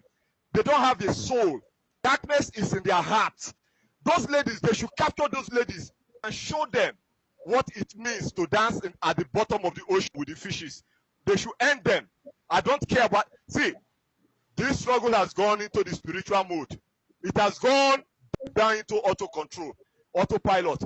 Let these people be cut short, no matter what happens. For me, Wike is now my own headache. Wherever Wike is being found, that is useless son that he's bragging about that lives in America. He said he's a Republican. He voted for Trump. People should start looking for that guy. Wike cannot go away scot-free without being touched. That man is a fool, and he will remain in fact, a fool is better than him. He's a dead man walking. Thank you. Thank you very much for your wonderful input. And you're going to be the last person on this program today. And so, may God bless everyone. May God bless you. We continue tomorrow where we stop. May God bless you. May God bless all of you. Chichi have already spoken. May God bless all of you. May God bless you. May God bless Biafra. May God bless Ududuwa Republic. May God bless the Middle Belt. May God bless Ambazonia, IPOB Worldwide. May God bless Mazenam Dikano. May God bless ESN. May God bless Sunday Igboho. May God bless all of you, Oduduwa Nation. Now, may God bless all of you, the Biafra agitators and all lovers of freedom who are always having sleepless night, making sure that this message goes across the globe. Thank you very much. See you tomorrow. And stay out of trouble. Stay out of trouble. Wherever you are, stay out of trouble. We need you. We need you. And the time we need you is now. Good night, and may God bless you.